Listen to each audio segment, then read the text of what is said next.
The audio is not working. Chaos! Just wave. I'm waving. All right, there we go. We're good. No Windows update, changing all your stuff. That's what happened. Well, welcome everyone. Welcome to the new year. It is 2024.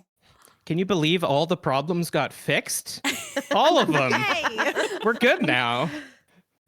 Feeling great. Kelly, they're Yeah. living in their own little world over there. They've created some other kind of world where everything's okay. It's alternate Whoa. dimension. They went to the Morana afterlife. That's Kelly's currently broadcasting. Oh, to No, I yeah. didn't. They're- No, I they're didn't. with Everything's Morana. fine. Everything's good. They have to say that, or else they turn into a flesh by the foot. We did hear some drilling earlier, so there might be a lobotomy that happened. We don't know.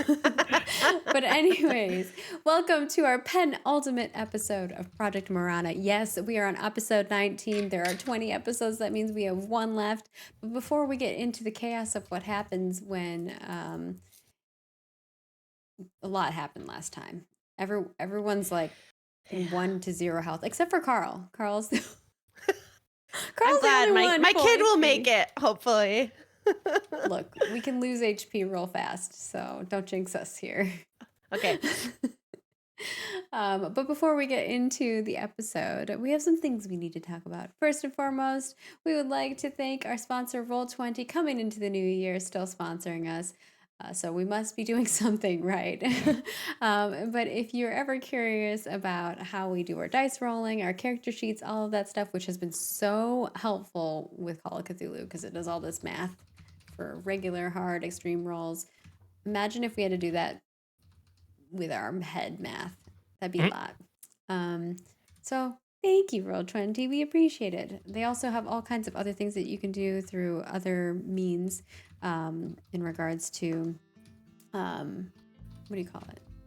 Like board games. You don't have to do rolling. You could do card games, whatever it might be. But yeah, all kinds of goodies. Check it out, Roll20. Beyond that, we have merch. Go check it out. designbyhumans.com/shop/roll4it. There we go. You can check out all of our merch over there. You know, if you haven't gotten something yet, you can get yourself a shirt. Last minute late gifts for homies, you know, always good thing. And then, of course, we would like to remind you all that this is a horror show. There may be things that trigger you. Feel free to step away at any point that you need to. We completely understand. Come back at your own leisure, or go watch the YouTube video, or maybe you're watching it right now. Fast forward along the way, whatever your heart desires. And today we would like to thank our supporter, Thunder Cabbage. Thank you, Thunder Cabbage, for supporting today's episode. We super appreciate it. And if you would like to become a supporter like Thunder Cabbage, you can head on over to our Patreon and become a legend tier above. And not only do you get to support an episode, you get to play in a private GM'd game by one of our wonderful cast members, which is always a lot of fun. And also, we have all kinds of goodies over on our Patreon. Character sheets for our characters. There's background stuff for some characters. There's cool GM little secrets and tidbits here and there from all of our campaigns that we've played over the years, which is a lot. So there's plenty of content for you all. And of course, you can subscribe to us right here on Twitch. And if you have Amazon Prime, you can use your Prime for a Prime sub, which is super handy. If you didn't know that, it's free, so it's nice. Get the monies. And if you are a Twitch subscriber, you get access to our VODs in advance, as well as some emotes. And if you're a YouTube member over on YouTube, you get access to some of those emotes as well. Whether you're a YouTube member, Twitch subscriber, or Patreon supporter, you get access to our private Discord, where we love having chats with you guys. So definitely continue to share that, and you can tag us if you have questions or something like that. We may or may not answer. It just depends on we'll respond to you, but we may not be able to give you the answer is more so what I mean. And of course, there's lots of non-monetary ways to support us. I think not everyone can, maybe you aren't in a good place to be able to support in a monetary way. We completely understand. Take care of you and your peoples first. But there's lots of free ways to support the creators that you enjoy watching. Like watching us live here on Twitch. If you're already doing that, is super helpful. And of course, while you're watching us live, making clips, because you can only do that when we're live. and prepare your clip making skills right now, because there's going to be a lot probably for this episode. If last episode didn't, foreshadow events that are going to happen now. And thank you for the clips. We really appreciate it. And of course, you can head on over to YouTube as well after this episode. You can head on over to YouTube, subscribe, like, comment over there. We always appreciate it. And we try to interact with you guys as well whenever you post to us. And then you can follow us on X and Facebook, like, share, reshare, and comment on all of those platforms. Every little bit helps in order to help share the word so we can continue to tell beautiful stories here on Roll4It, because we ain't done yet. We got so many. I think we have like 30 people who have submitted proposals. So we have lots of things that we would like to do. Like this year is packed, potentially moving into next year. We gotta finagle stuff. So we have many, many more stories to share with you all, and potentially some little one-shots that are mixed into the mix as well for sponsored content. So all of that goes a long way and helps us. So, or if you're interested in sponsoring an episode for something, hit me up, because we always looking for sponsors, because we got to keep the lights on, homies. And with that, after that spiel, I kind of did a little longer one today because, it's the first of the year. We're in 2024, you guys. We made it. I'm trying to also prolong it so Kelly can't kill us all. Yeah, I have 0 HP, hence this. I mean, that's... You sure look beautiful. I'm so pretty. That's not up to me. I don't decide if you survive. The dice do. Sure. Like, you're not back there changing our dice on us. No, with that, I'm going to hand it over to our keeper. Kelly, take it away. How wild would that be? I've hacked Roll20. Well, Yeah. Woof. That you could put like a weight on stuff. As a GM. I pay them for dice rolls. I mean, you kind of can do that with the hard, extreme, and verbose. Yeah. But at least we know about that. Yeah. It's not secret. Mm-hmm.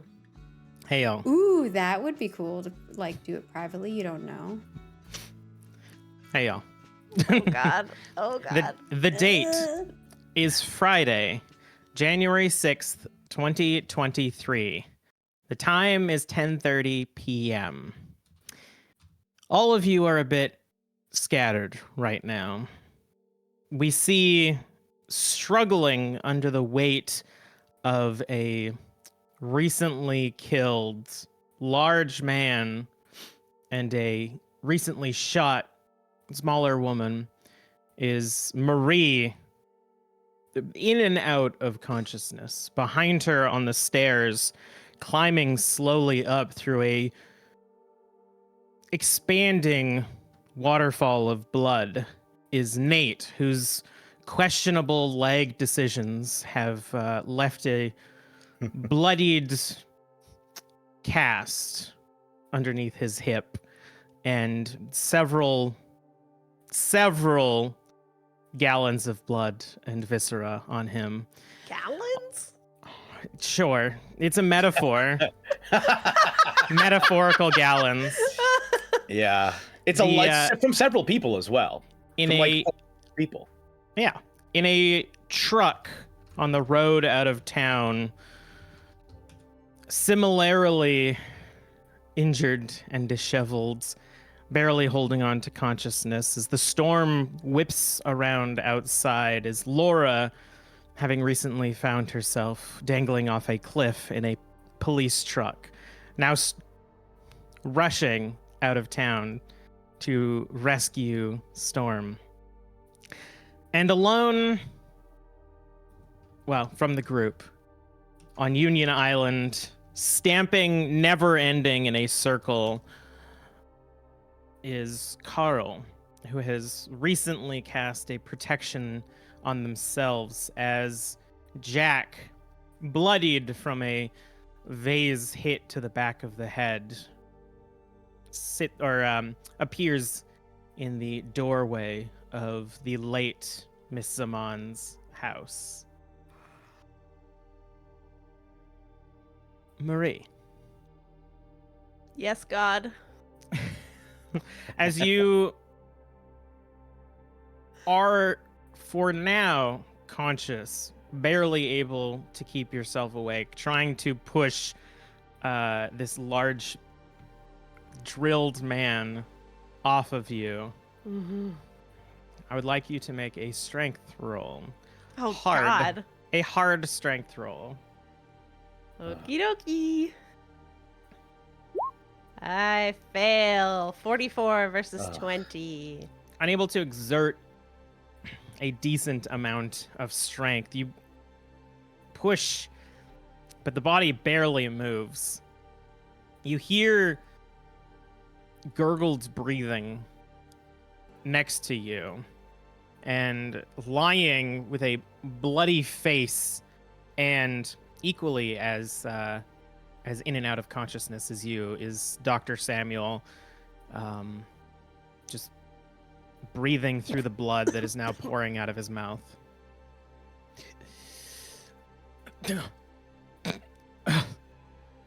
Just, I was gonna give you advice, but I feel like you're the doctor. My diagnosis is that we might be fucked. I The honestly wind, thought I was dead. the wind through the open door whistles in, and the blood on your face chills. I didn't even see him coming. What happened? They tried to kill you, and Nate saved you by giving me a frying pan. Fucking frying pan. You're welcome. What do we do now? I'm just trying to breathe. All right. Let's keep trying to do that.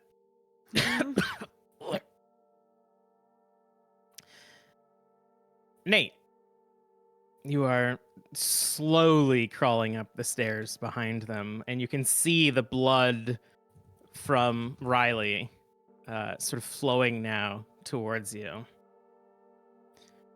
Also give me a strength roll. All right, here we go.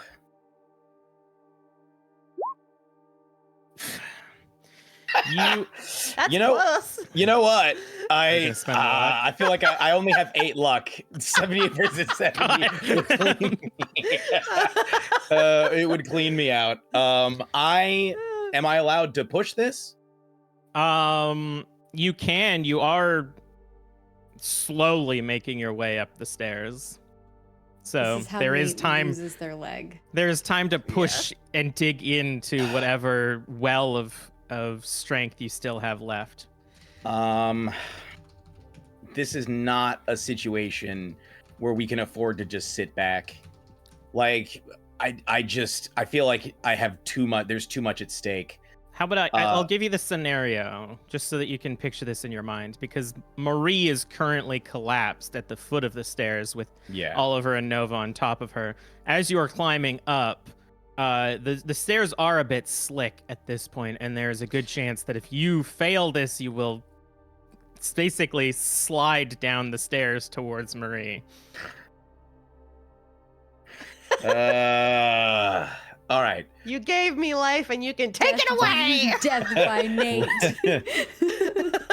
Okay, I think seeing how slick this is, I would like to stop for a moment and breathe for just a moment.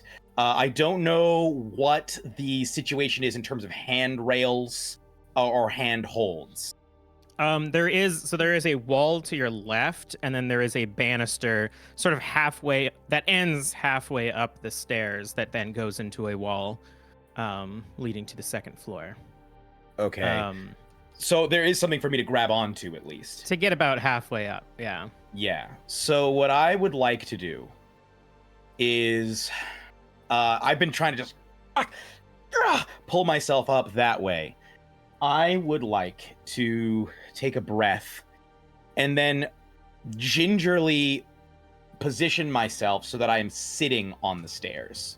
And I would like to, with my good leg, one hand on the rail, and my good leg pushing up, I would like to essentially look behind me and just slowly move up one step at a time, keeping the gun at the ready if I see or hear any movement, but go very slowly and gingerly. And so even if I were to slip, I'd be holding on to, like, and what I'd like to do is actually wipe my hand off on the wall. Like, just wipe my quite bloody, gory fist off on the wall, and then grip it as tightly as I can, the rail, and just sort of pull myself up very slowly. As you turn around and sit on the stairs and start wiping your hand off, your vision is blurred from the bear spray. So you're not able to really see what's going on, but you do see a slowly sort of shifting mass of flesh at the base of the stairs that you assume is the two living people that are down there, as well as the door sort of hitting up against the wall with the wind.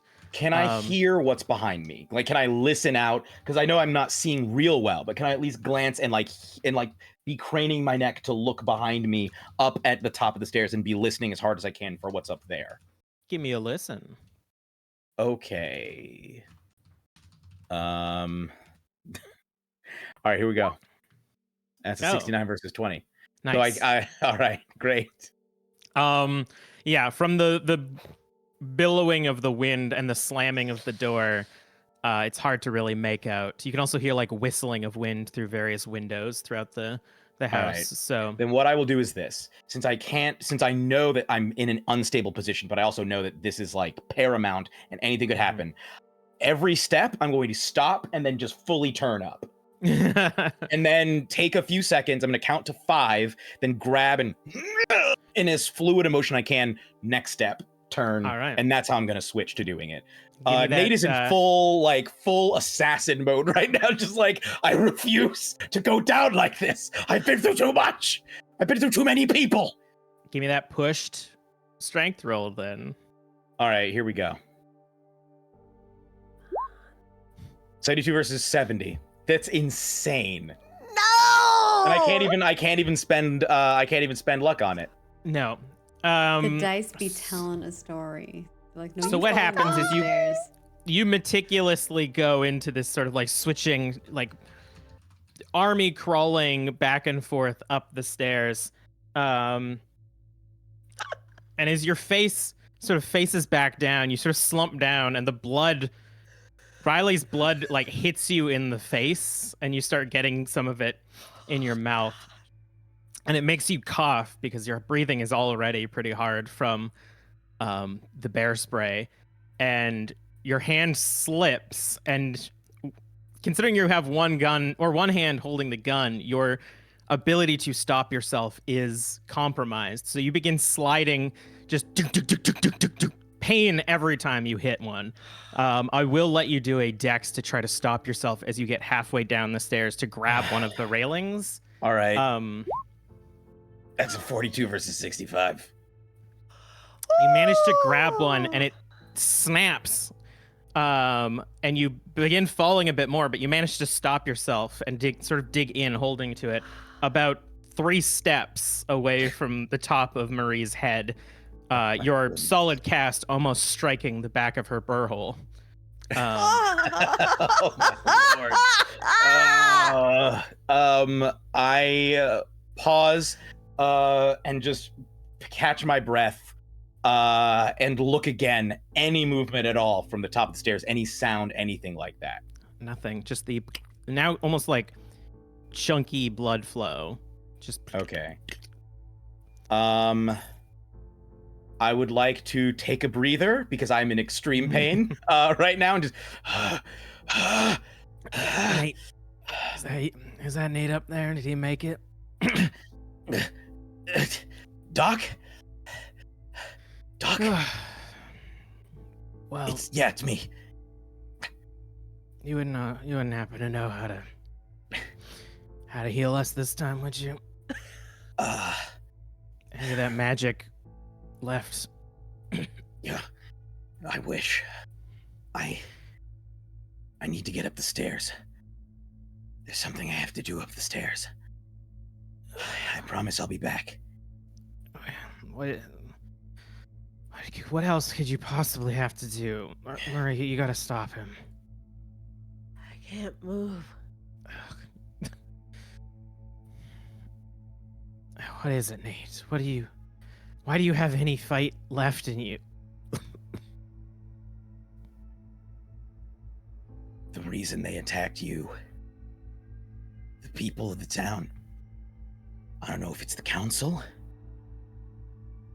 I don't know if it's Tilly, I don't know if it's all of them, but they want us dead. And I'm not gonna let that happen. Then just run. I put my hand on like the base, not of the railing itself, not on one of like the rails, but on like the base of the section where the rails stick out of. And I say, I ran once. Never again. And I start hoisting myself back up the stairs. Are you doing anything, Marie? I have 0 HP. Oh, I know. I'm like, sorry. Let me let me rephrase the question. Is there anything that you wish to try to do? I have 1 magic point. I'm trying to think if I can do something with that. You try praying. That constantly is helping. Oh God, no.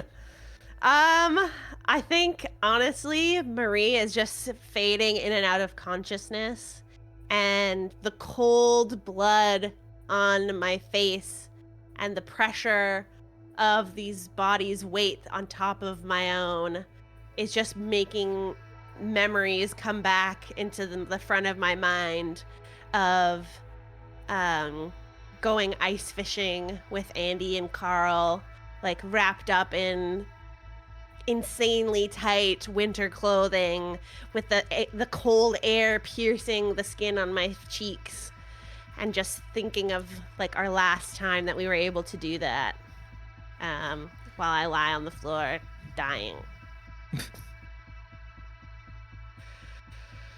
You sit there for a while, hearing the struggling of your friend behind you, and you feel a hand on your chest, like right on your sternum, and a pressure that sort of pushes down. And for a moment, it almost feels like somebody is trying to force your bones to be pushed out of the bottom of your body.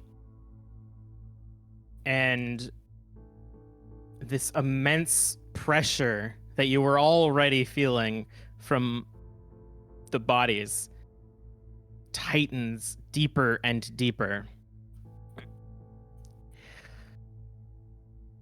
And then it slowly begins to release. And through the foggy eyes of the bear spray, you can see a hunched over, disheveled man pulling Oliver's body off of you, and you can hear a wet as the bloody mess of Nova's head slaps and hits the ground. Andy, thank you.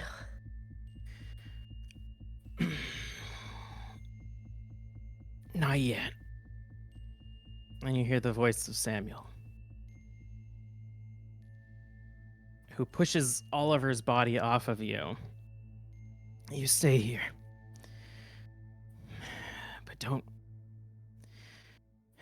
let yourself go to Andy yet. I saw Henry. You don't want to go there. And he passes by you. I think I try to speak and I can't get words out of my throat. Nate, you hear the boot steps of Samuel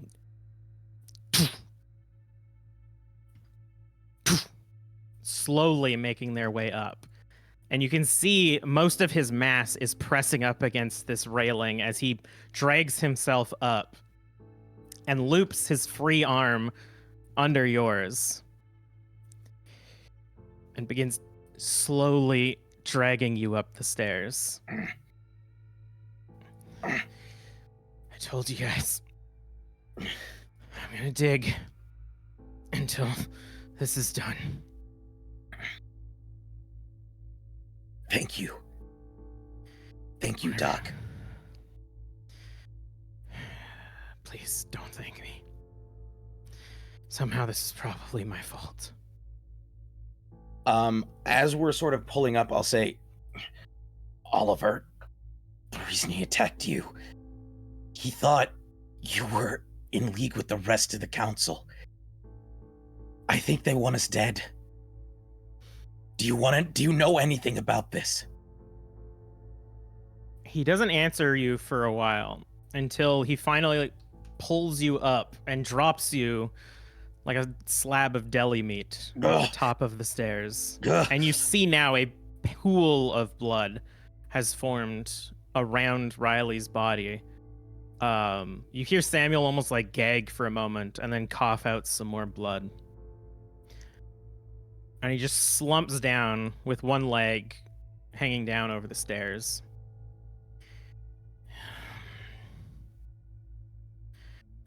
I thought I could change something.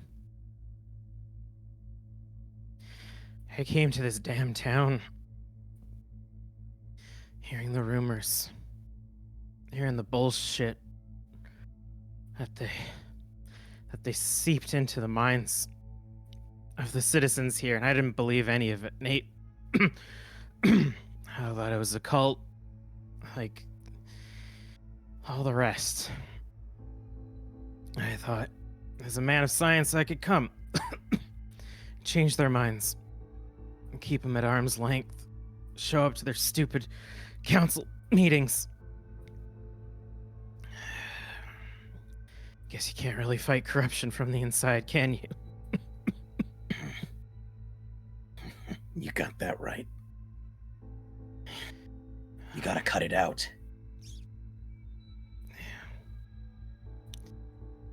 Like a weed. Or a tumor. Yeah. Go do what you gotta do. I put a hand on his leg and I say, I spoke to Henry too. He really cares about you. Yeah. I don't think I deserve that. It ain't about deserve. I'll do everything I can to make sure that you don't have to go see him until you want to. Until it's really time.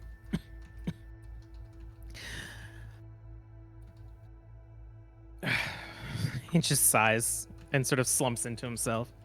I just forcibly, and I should say, even as I was like hoisting myself up the stairs, I have so little control over my leg right now, like my leg in the cast, that every single, even the motions was like a little boom. And it was one of those, like it was part of what, when I was turning and facing the top of the stairs, I'm also like, and so now that I've reached the top, my leg, I realize is going to hurt because I have to force myself to stand. And I know that the motion is going to hurt worse than anything. Than even just moving with the thing. Once I'm up, then it's not that bad. And I'm sitting there like, once you're up, it won't be so bad. I'm not saying it out loud, but internally. And it's one of those, like, when you're about to lift a heavy weight, we're about to really try for like a personal best at the gym, try to like psych yourself out, like, and I force myself to my feet, like using the wall as stabilization, and essentially just dragging my cast as smoothly as possible, and just hugging the wall, and using that for support so I'm never actually leaning my weight onto my cast. I make my way basically around the wall towards the room, with the gun, just thinking to myself, I'm thinking to myself the list I think Laura and Mara, Marie and Walt, Andy and Riley, Ben and Liam. And I just keep thinking that as I get closer and closer to the door, just thinking that, repeating it internally over and over. And as I arrive at the door, I would like to see if if I can hear anything from inside. Nothing. It's silent. Then what I do is still leaning towards the side. Basically, my body is not in front of the door. I'm going to put a hand on the door knob and then turn it slowly and then push the door a little open. Not like throw it open, but push it a little bit so that it's open enough to see inside of the room, but not like throwing the door open, and still sort of keeping my body to the side. Mm-hmm. You see that one light is on, the reading light on the side table of the bed, and lying on top of it is Mara. You can see her jacket and sweater is on the floor at the base, and she's just sort of like curled up. She's wearing a black tank top, and under the light you can see a bunch of tattoos up her arm, or both arms, and she appears to be sleeping. I whisper, sort of hold, because I'm imagining that the gun is in my left hand and I'm on like my right side is closer to the door. So I hold the gun in such a position that even if she looks up, she wouldn't see it. I would say, Mara, please, we need help. Are you awake? Question. Yes.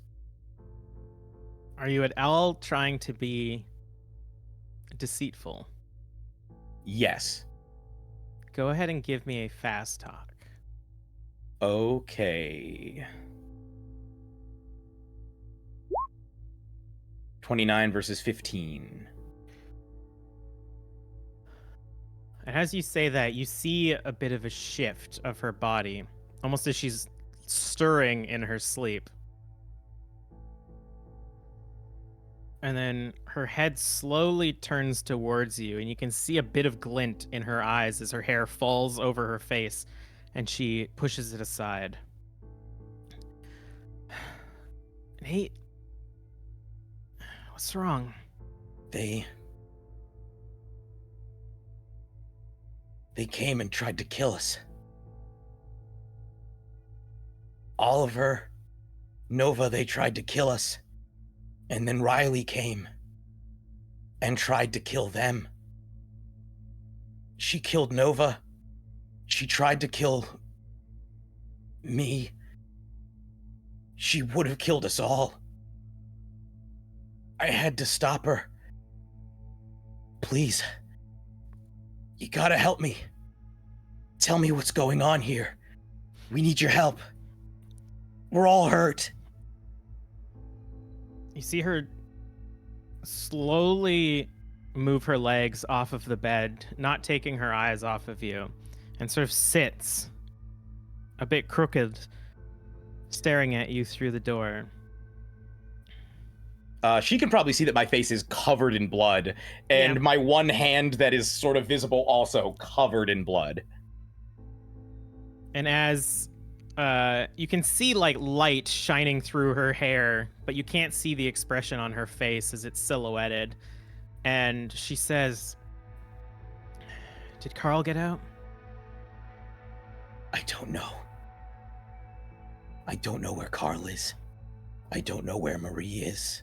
Or sorry, I don't say that. I say I don't know where Laura is. Please, you gotta help us. And what about Riley? Riley didn't make it.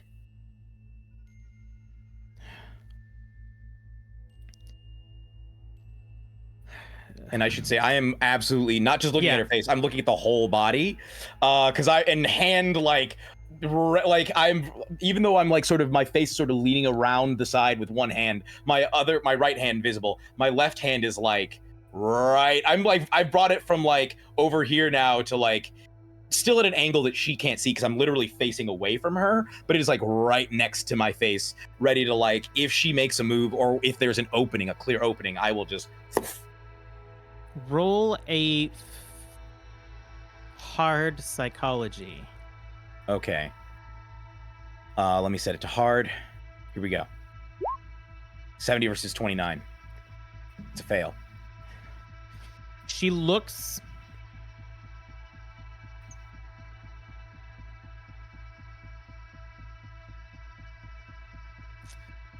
It's hard to read her. Is she holding a weapon? You don't see one. What a GM answer. You can only see one of her hands, and she's still sort of one of her hands. The way she's sitting, she basically has her hands on the bed, so you can see one hand resting on your side of the bed. And she continues to look at you and says, "Well, if Riley's dead, and Oliver's dead, and Nova's dead, maybe that's enough for her." Enough. Enough for who? Morana. I don't know what the deal is, but Frizana says that Frizana says that it doesn't need a lot. Not anymore. Not with the state of the town now. I didn't want Riley to go. I think my dad may have gotten to her. Your dad is in on this? He's on the council, isn't he? And Listen. she stands up. As she stands up, do I see her other hand, or is that still hidden? Give me a spot hidden. All right. My heart is just like right now. 37 versus 41. Success. In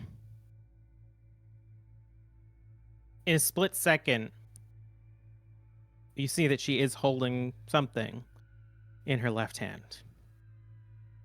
I sort of say, look, we didn't want to be involved in all of this. And at this point, like, I'm like, I've moved I think I'm keeping my hand basically where it is, but I'm gripping the wall, using it to potentially propel me around, or to just pull out. You know what I mean? Either I can yoink out of sight, or I can use it as momentum to pull myself around. I say, we didn't want to be involved in this. We came here for our friend's funeral. We didn't want to get wrapped up in this. I'm sure you kids never wanted to be wrapped up in this.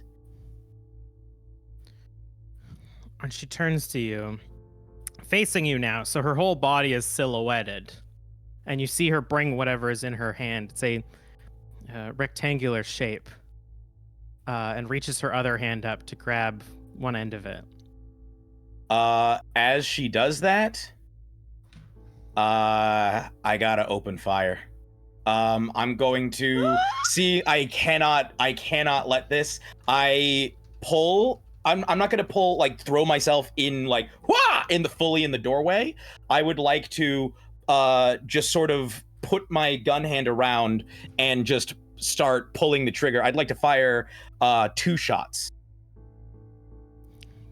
Give me a firearm. Or a handgun, sorry, if you have that. No. Oh, I do have handgun. Here we go. 50, 20. That's a failure. You shoot, and you hear a shatter as the bullet hits the light next to her and the room goes dark and she screams and drops to the ground. I pull back at that point out of sight, and I would like to say, whatever you're holding in there, slide it out. You hear a rolling sound, and you hear a as something hits the door. And looking down at it, you see the old tea canister that she would use to keep her healing herbs in. I snatch it as quickly as possible. I reach out. It feels empty. And you can hear her now sobbing on the ground with her hands over her head in fetal position. I peer back around and I peer back around slowly and I see her like that. It's dark, so maybe you don't see that, but you can hear her sobbing.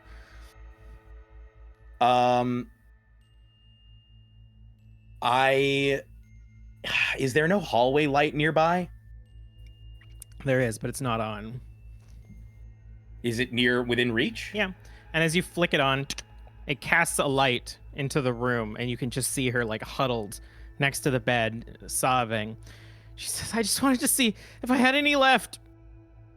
He said you people are injured. Yeah. I appreciate that.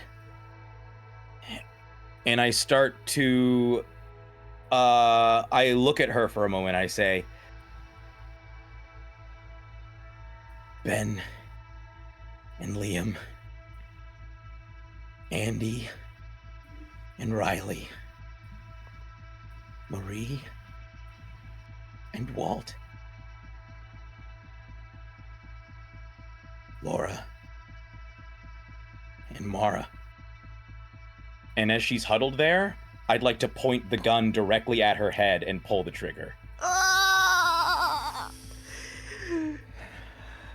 This is going to be opposed. Give me a handgun. And I'm going to roll a dex for her. Okay. Oh. It's a failure. 84 versus 20 for me. You limp towards her, and as you put the gun to her head... Oh, no, I didn't move towards her. I stayed where I was. I just pointed and pulled. You fire, and she rolls to the side and scurries underneath the bed. It doesn't have to be like this. There's still time. I grab her. I don't grab her. I lean against the doorframe and I say, what other options do we have? Please, just don't shoot me. What options? Farzana said,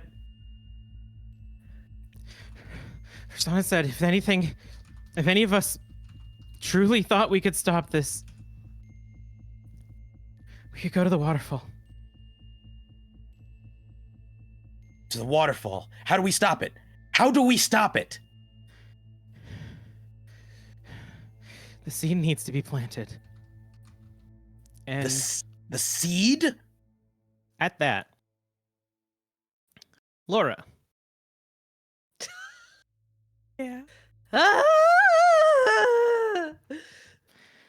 You are sitting in the passenger seat of this truck as the wind bustles up against it. A older resident of Lake Morana with an unfortunate alliteration for a name sits next to you, having recently told you that it doesn't matter, you're gonna fucking die anyways, as he drives you to the outskirts of town across the bridge back to the original crash site of Marie and Carl. there is a tense silence in the car. I'm gonna like look over at this gentleman who's driving me. Can I get how old is he? Probably in his late 60s. As I scan him, can I scan the car to see if there's anything that I can use as a weapon? If I'm remembering correctly, I believe that you attempted to and he noticed, but now that you have sort of hit near the outskirts and he has to start paying attention more to the road as it is, there's no street lights. All that is there is the front headlights of his truck and the small visibility of the road with the occasional reflector on the side. I will let you roll again to see if you can discern anything. This time I'm searching for something that I can use against him once we're there. So like I'm looking for something that I can use. I'm going to need to take this person out so I can take the car and save Storm. So you said spot hidden? Spot hidden. 2 Ooh. out of 45's extreme success. That's so good. Wow. This man is a classic. You spot a few coins in the cup holder, a used ashtray, which is a Ugh. rare occurrence in this time of day, and a steering wheel lock right behind you in the back seat. For those of you who don't know, a steering wheel lock is an archaic device that was used to lock your steering wheel in place using 2 incredibly solid steel bars with little loops on them. Great for smacking old men with when you get to the destination of your freezing lover. I noticed that, and I kind of come up with a plan in my head for utilizing this after I get a lay of the land of when we get to this accident. With an extreme success, I will also give you, this man is a little underdressed for the weather, and you notice that he is wearing a nighttime knee brace on his right knee. After I like to think it's very unusual suspects of me, like just kind of pinning all this stuff together. Yeah, every piece. I look to it's Thomas Thompson, right? Yep. I've that happens. I've seen that in real life. I know someone named Brad Thompson. So very close. I want to ask him because I think Laura's still a little fuzzy on like the whole I'm gonna die anyway kind of like. I don't think she's gotten the full picture like Nate and Marie have at this point. Why do you want me dead?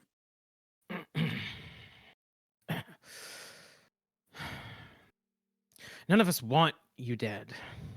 Well, if I'm gonna die and you think I'm gonna die anyway, then can you just at least tell me why?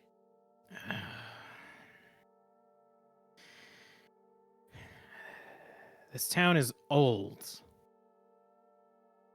And we've seen a lot. And we've had to do things that we didn't care for to keep this place going. You ever see a football player hit the defensive line and just have to keep pushing?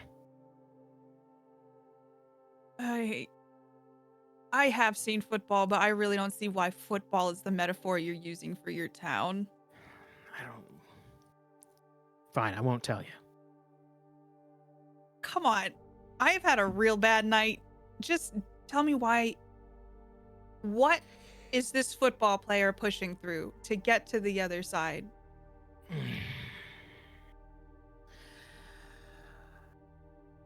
I don't particularly believe in Morana. I'm not Czech. Like, my family's actually from Ireland. But there's been undeniable proof that if we let the council do whatever it is that they do, then every spring, snow thaws, the rain becomes decent, and our town thrives for a few months.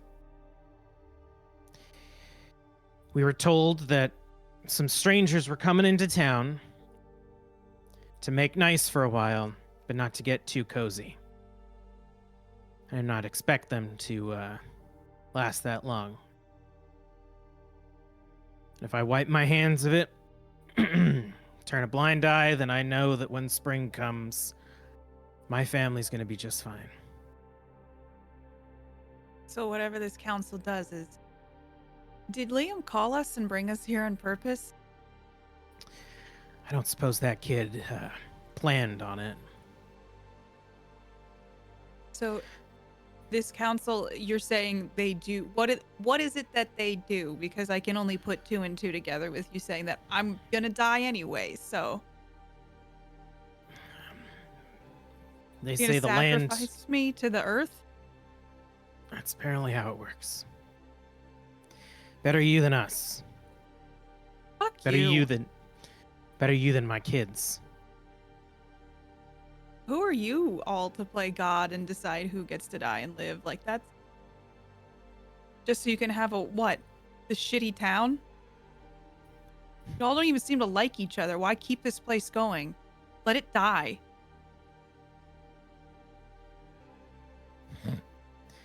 What, you think you can come in from the city and tell us how to do our business?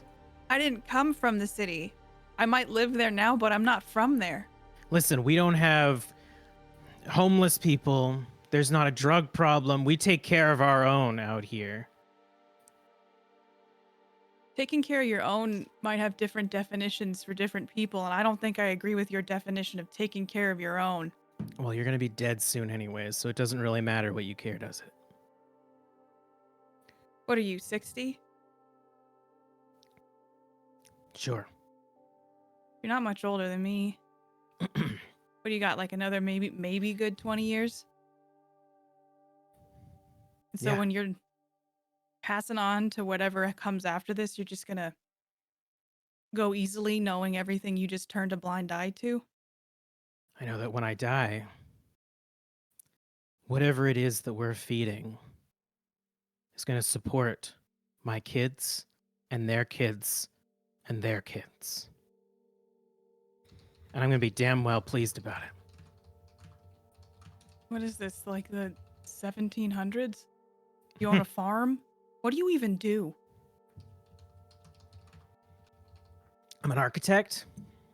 Not that it matters. Well, I was an architect. I'm happily retired now. Ever since we've been here, everybody's been off. Like I said, we weren't supposed to get too chummy. So y'all had a group meeting about us coming? There was a flyer. You had a flyer about, oh, people are coming to town. Don't worry about it. We're just going to kill them. Don't Would you rather have make us too gotten much a small text, talk. an email? What? I'd rather you not do that. I have a life. I have things that I'm trying to do. Why do you get to make a choice if it gets cut short? I came here to pay respects to someone that I love. Not making a choice. You are. As much as you want to pretend you're not, you are making a choice. Roll persuade. Should have taken more and persuade. Oh my god. That's 23 close, versus though. 17. I know. I don't have a lot It's only of luck, 6. though. It's only 6 luck. I know, but I might crash again.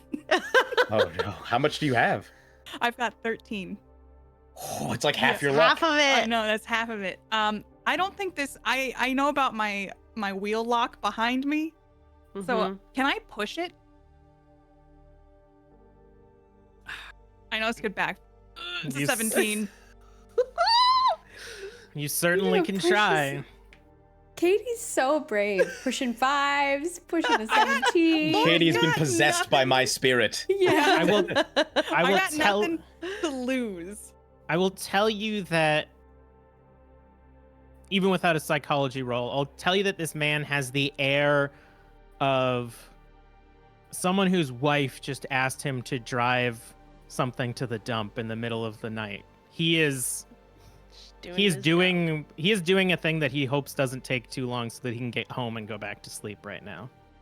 Okay. I think if I notice that, there's something in like Laura's head that starts clicking into place in regard to the people who live in Lake Morana. So what are you saying? It just rains? So you get some extra rain. So you guys can go boating? How does this help you? How does this help keep this town flourishing? Because man, it is flourishing. Oh, He looks at you for a moment, and you can see, again, just tired. One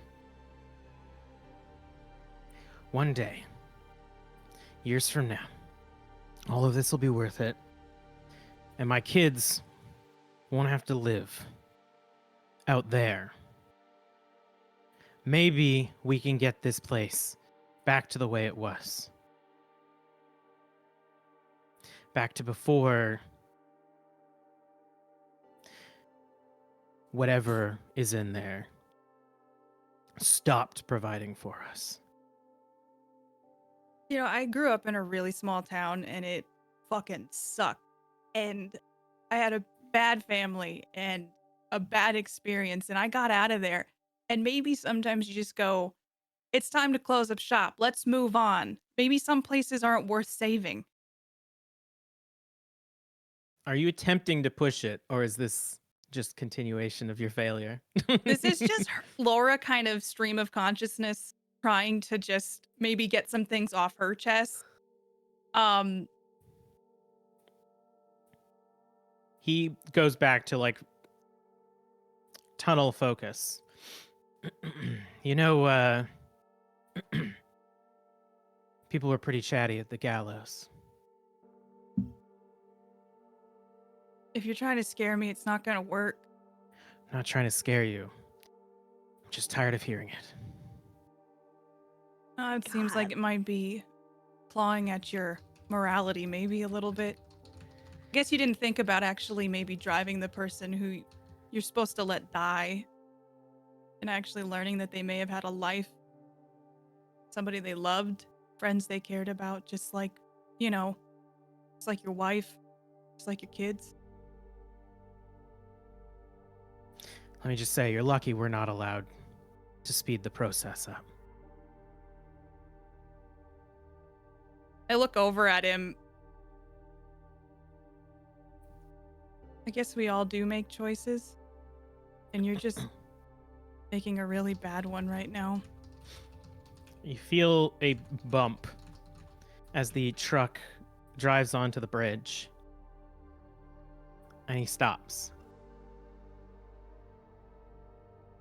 I don't have to go any further. How I far past the bridge was the accident? Still pretty far. You basically have to drive half the distance of the lake now. Okay. Was he going to say anything else or was he just saying, I'm going to stop here? He stops and says that and then sort of turns to you. Just sort of looking, waiting to see what you'll do next. You don't even make good on your deals now? Damn. That sucks. I didn't think you'd be so chatty. Oh, I'm sorry.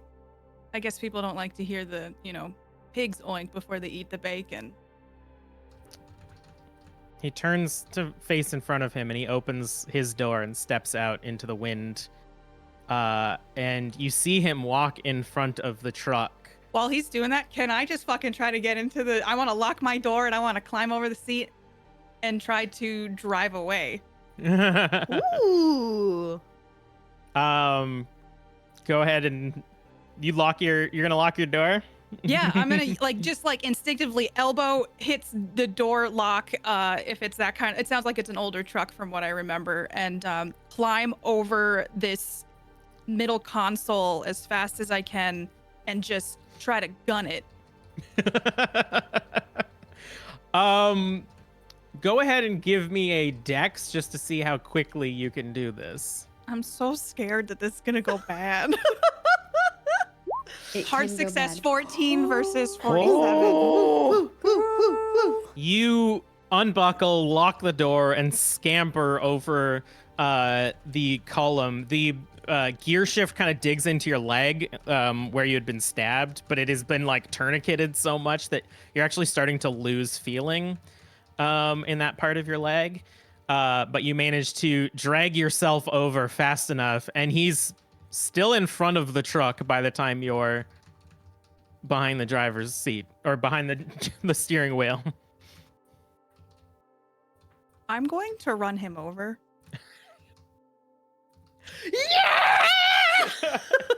Another body for Morana. When you said that this man had no feeling beyond I'm driving something to the dump, that's when Laura decided this man doesn't get to live if it means that I might die or Storm dies or my friends die. You see the sudden shock in his face as you drive the truck forward, and he disappears underneath it with a thump. And you feel the truck run over his body. And without looking back or probably even really being able to see him on the middle of that bridge, you feel the careful as you drive off the other side of the bridge and into the road leading into Morana, or leading out at this point. I don't even, like you said, I don't look back. Just head forward, eyes forward, very carefully driving, get to this accident to find Storm. I've never seen a turnaround of a failed persuasion as hard as that. You caught me in you give me a drive auto while I process what the fuck just happened.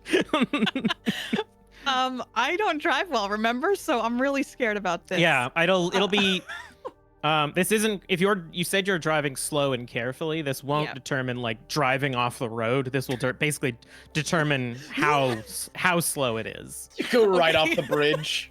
I just drive off the You're edge.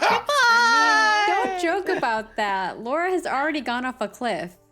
Speeding down true. the side of a mountain is a lot different than driving carefully in a paved highway road during a snowstorm. Well, My tell God. tell that to Marie. Oh wow. I failed that real bad. 72 But you didn't versus fumble. 20. Yeah. I didn't fumble, but I failed pretty bad.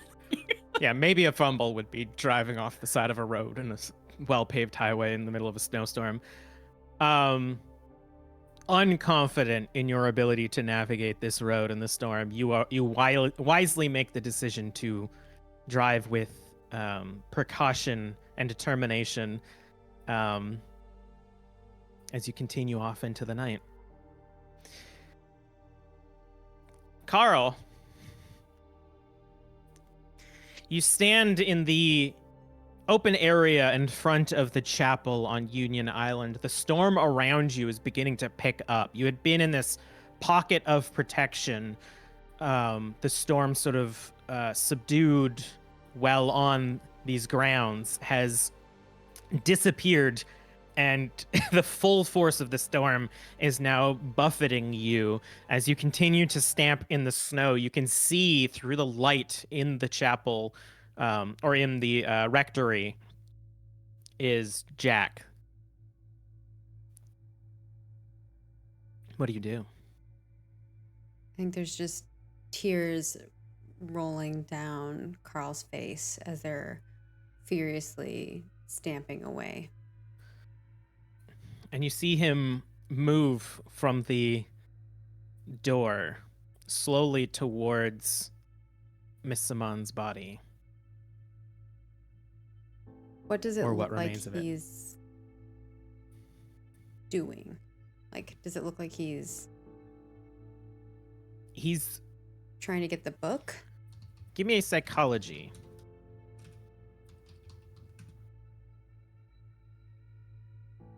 Oh, come on. 94 out of 65.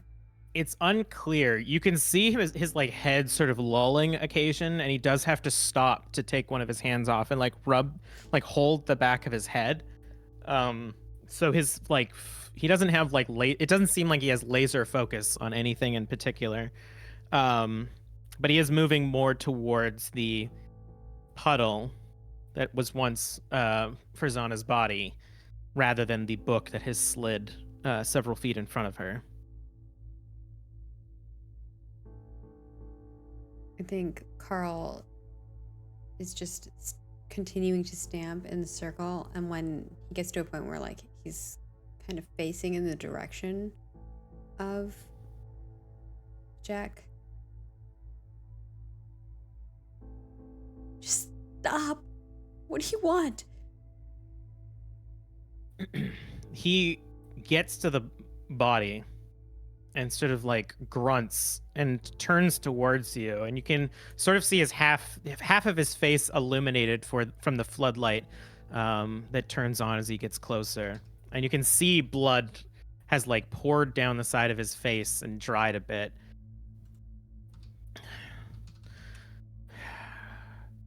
I'm just looking out for the land.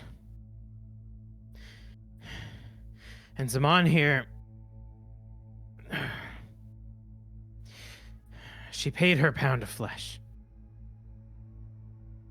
Now you don't have to do anything, kid. Just stay there and cast your little spell. Just stay here and don't do anything, and you'll be fine.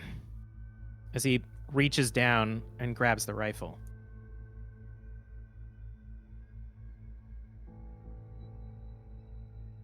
Does it look like he's telling the truth? Give me another psychology. 65 out of 65. Ooh. Oh, barely. Oh my goodness. Right on the die. Success. Oh. He is telling you his truth. It doesn't seem like he's trying to deceive you.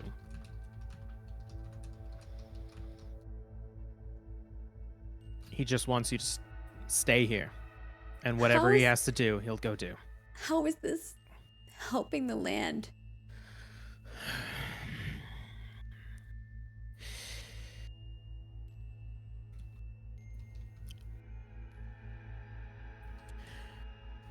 This place, not this town, this place.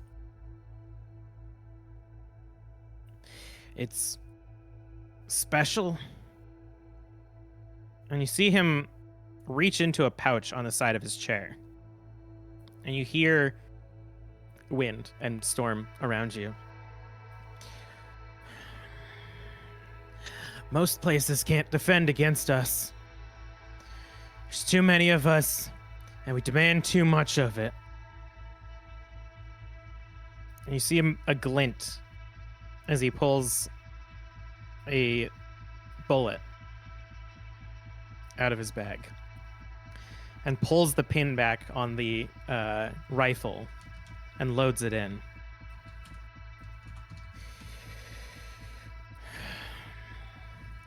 If it takes calling a few of us to feed it, to help it grow and stay alive, it's worth it, wouldn't you say?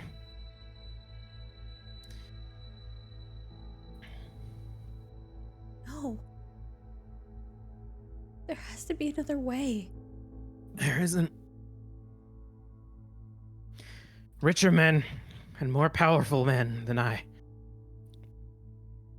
They don't want to help. And if this is what we have to do, I'm willing to do it.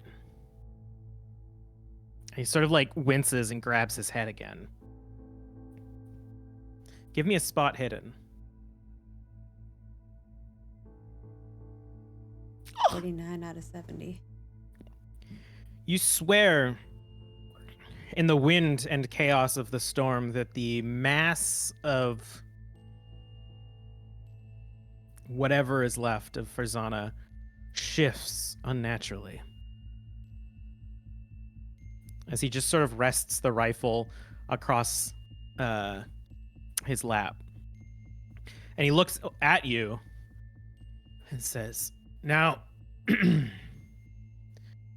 I've never done whatever you're doing right now, so I don't know if this will even work, but do I need to use this?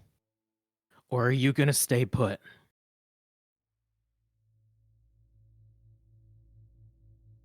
You're gonna kill me? I don't want to. Doesn't need to be you, and I'm pretty sure that the other half has already been taken. Other half of what? The deal. What fucking deal? It was either ours or yours. But you got the wrong end, kid. We didn't know you were coming. And the moment that she saw you, it was either you or Nate.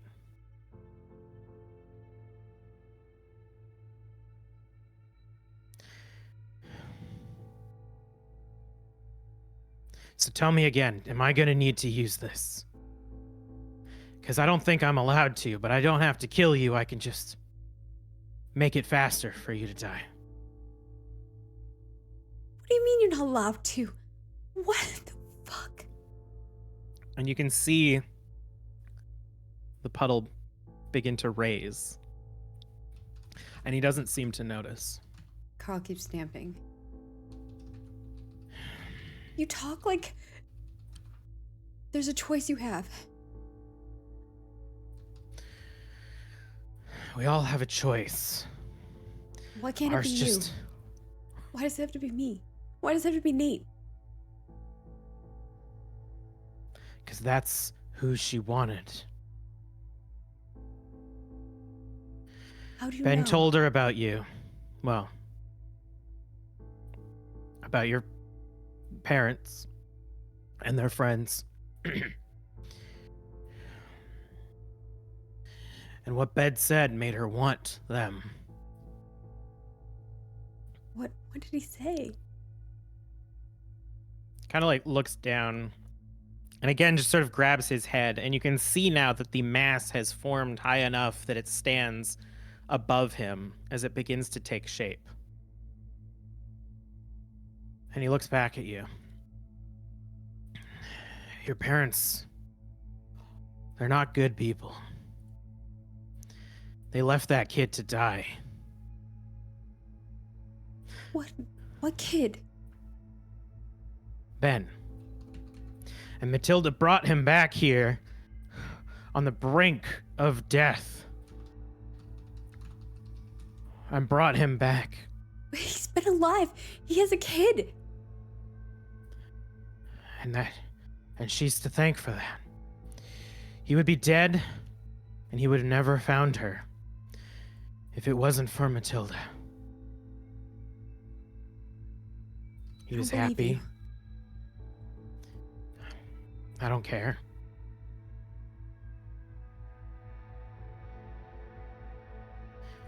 And you see, Carl, the shape of your father standing behind Jack, looming. His skin is gray like the remains of Farzana, but he is unmistakable in shape. Carl stops stamping for a moment and looks up and is like horrified.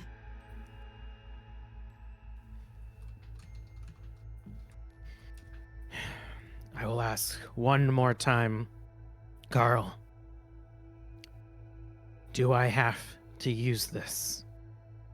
You don't have to do anything. You don't have to do anything. It's your choice. And he raises the rifle at you and winces again as you see your father's hand rest on the back of Jack's head. And Jack looks shocked and raises his hand to grab it. And Carl before he quickly can just starts stamping again. Before he can react, your father's arm begins to twist and twist as Jack's head is forced to the side. He begins scrambling to try to grab the hand off of the back of his head, and you see a bone spike out of the side of his neck, and he falls over as your father just begins to spiral and spiral, bending this man's body, turning back into the creature that you saw from your vision. And as Jack, his bones breaking and his flesh twisting, dies in front of you, the grotesque abomination of your father drags him off into the darkness. And the light turns off. Carl just keeps stamping and it's just full on crying. Leave me alone. Just leave me alone. You hear that, Marie?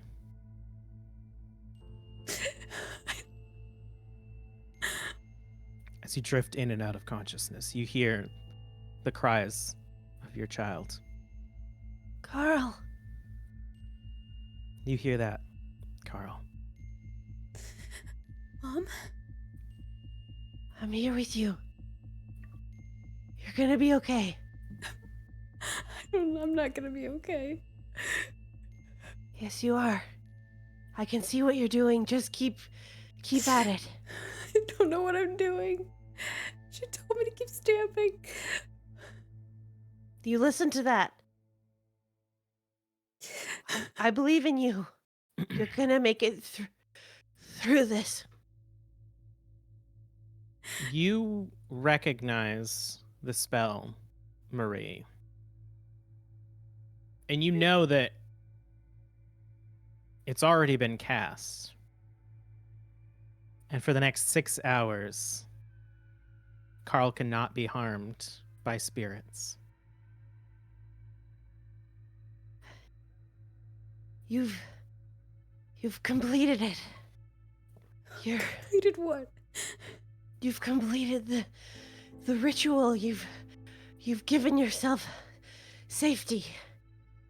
Safety at least until dawn.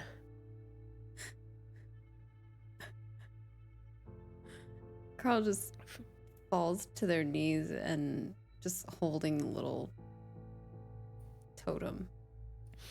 As you fall, the motion triggers the sensor, and the light illuminates the book several feet in front of you. Did you do it?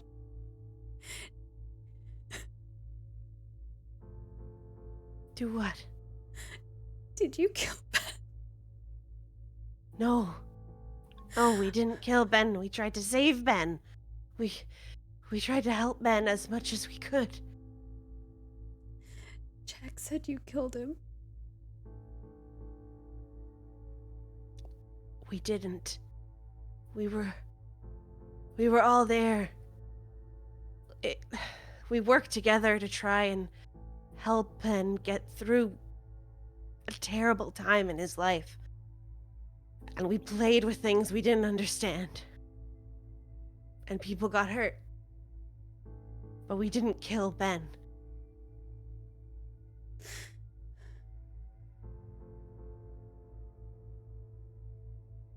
You knew.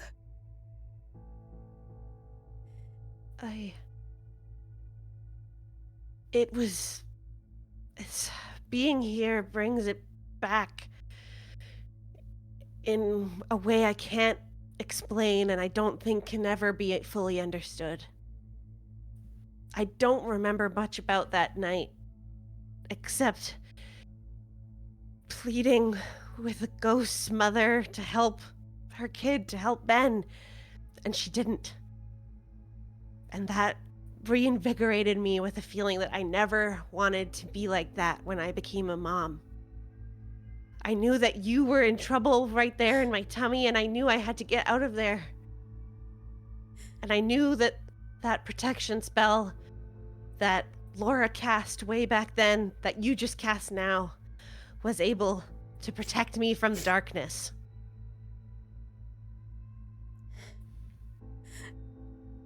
Are you dead?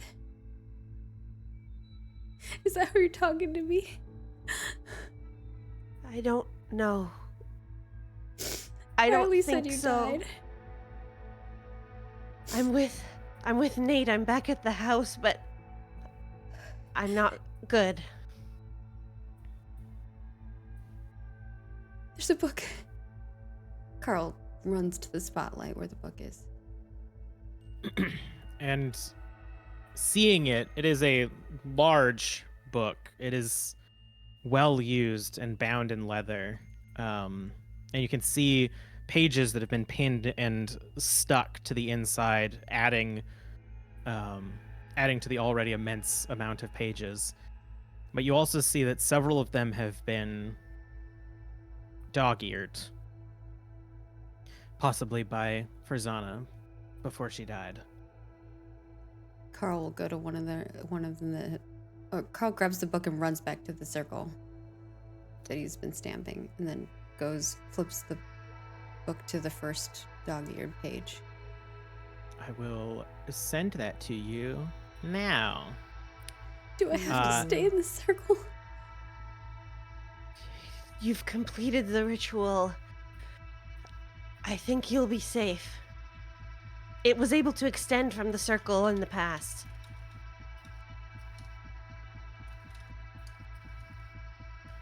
Okay. Is that right, storyteller? I'm pretty sure that's right. It was extended to more people in the past, but not time-wise. No, but they can leave the circle now that the ritual has been cast. Okay, yeah.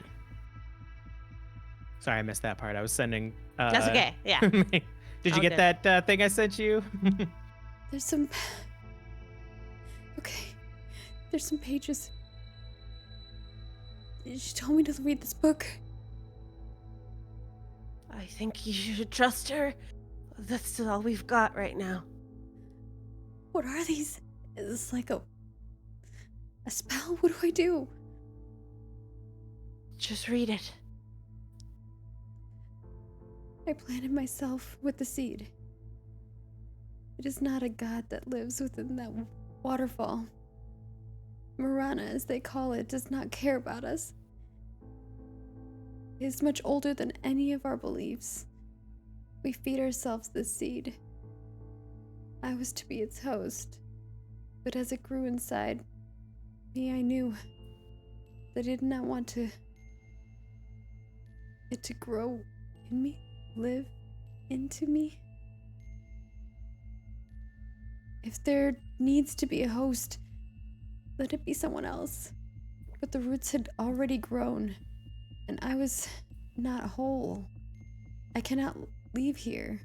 All I can do is make sure the host is strong, stronger than me.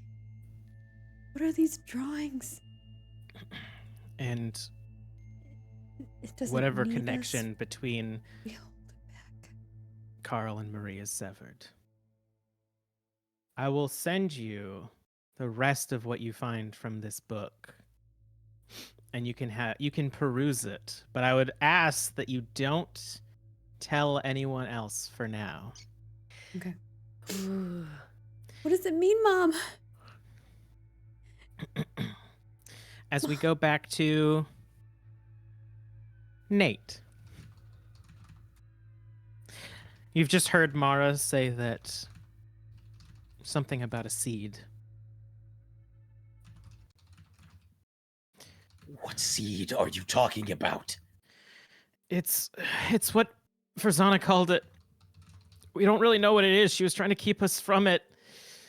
That's why we know all the spells. That's why we can defend ourselves. That's why we made the coven. We were just trying to keep ourselves alive until we could leave, or all of this was done. I swear Why I did had you come back. Some of you left, but then you came back. Why did you come back? It was just too hard. And she What was too hard? reaches out her arm, and you can see all these tattoos, and they're not bad. There's just several of them. There's dumb cartoon characters and sort of edgy designs. I wanted to be a tattoo artist. I failed, and I had to come back, and Walt went to school and he failed and he had to come back. Riley never left. Her mom just wanted her to succeed. Liam, I don't think Liam can leave this place. We had another friend, but well, she wasn't lucky. What happened? She couldn't do the spells. So she was taken? They say she got sick. Did she waste away? I don't know. She died. They didn't tell us shit. Where is the seed? The Where do I waterfall. find it? It's in the waterfall. We were told not to go there. The only safe place is Union Island, so if you can get there and if Carl is there, you can hunker down and maybe she'll starve.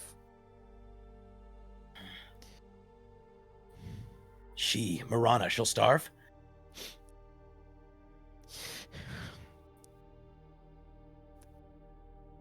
It's not a fucking god. It's just that I don't know. Farzana said it was something primordial. Something. What? Sorry. I don't it's know. Old, it's in the lake? It's something old in the lake. Something old and powerful, but not a god, but they call it Morana? That's what you're saying? There's a cave behind the waterfall, and something is in there, and these fucking people worship it. And your dad's one of them. Yeah. Okay. He wanted to bring... He was in on the plan to bring you here because he's trying to protect us. But you don't have to kill me. Please let me live. Mara. I know how you feel. I tried to succeed. I tried to make my dreams happen. And I failed too. I got scared. I ran away. Mara. I don't want anyone else to die. Are you willing to help? If we have to go to that waterfall and destroy that seed or whatever, we go to the island, maybe talk to the witch, we go to the waterfall, we destroy the seed. Are you willing to help? Yes, I'll do anything.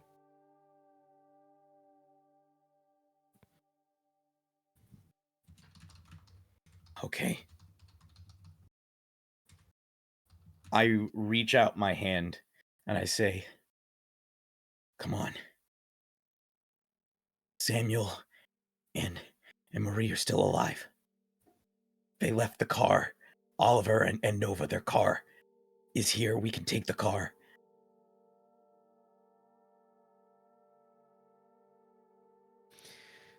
I ask again. Are you trying to be deceitful? I don't think anything I've said was a lie. Then give me a persuade. Okay. It's a 67 versus 40. Failure. You see her sort of recoil as you reach your hand out, and you can hear her like whimpering underneath the bed. Give me the gun first. Mara, why would you even ask something like that? You just shot me. Or shot at me. Because people are trying to kill me and my friends. I can't give you the gun. Then throw it in the hallway. I'm not coming out if you've got it.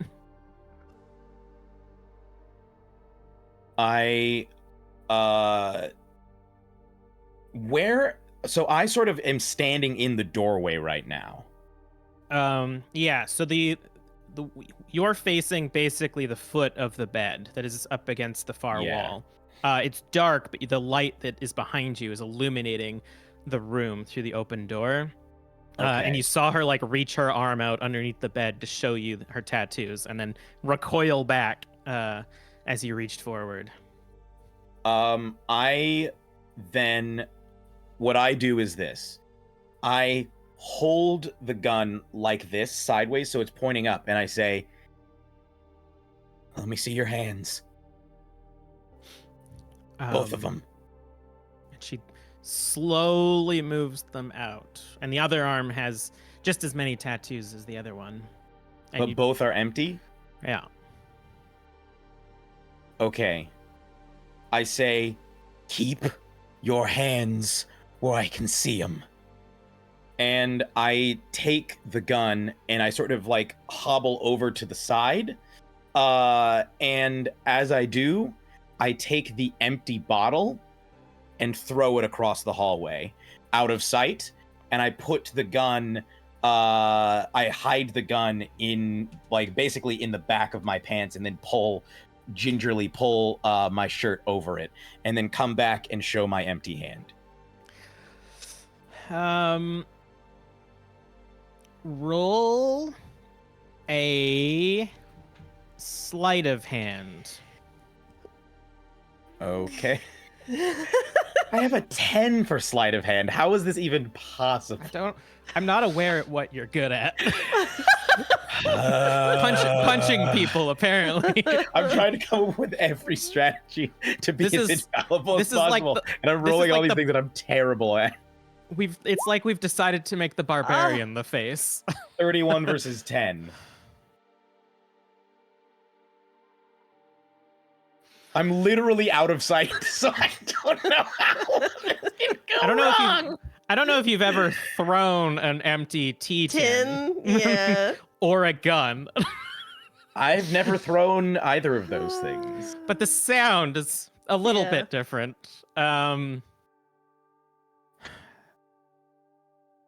It is a tense moment after the tea tin hits the wall, and you can still hear the whistling and the clattering of the door.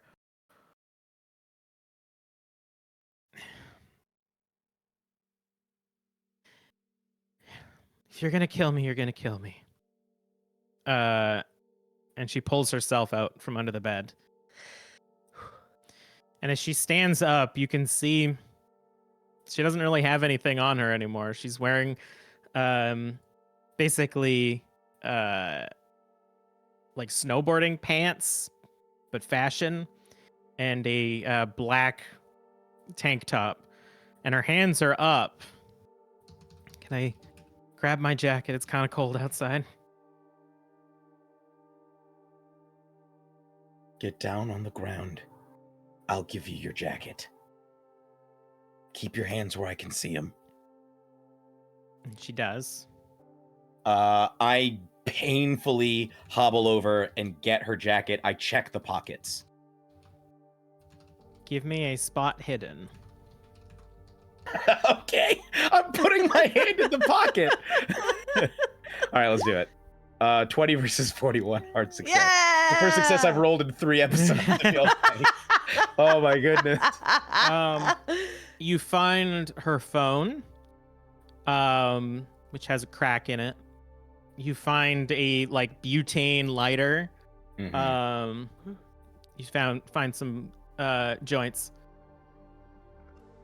and you find a picture, sort of in the breast pocket of the jacket, of a older looking, not much older looking than Mara woman that very much resembles her, but nothing else. I take all of it and put it in my pocket, and there's a moment of me looking at that photo and looking down at her. And I put the photo away too, and I say, I'm gonna need your help. All right. If we go to Farzana, she'll probably tell us what to do. And then Okay. we'll go to the waterfall and figure it out from there. Okay. I reach out my hand for her to take while leaning one hand sort of on the bed so that I'm still sort of stable. Mm-hmm.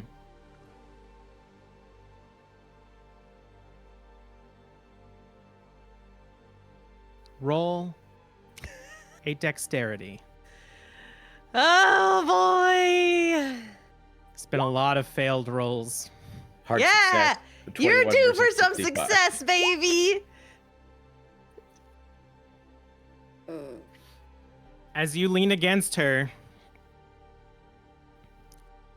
she attempts to reach for the gun, Oh my god. but you manage to shift yourself enough, possibly using the jacket, to deflect her, to knock her to the side, and she stumbles away, and you can immediately see a look of regret in her face.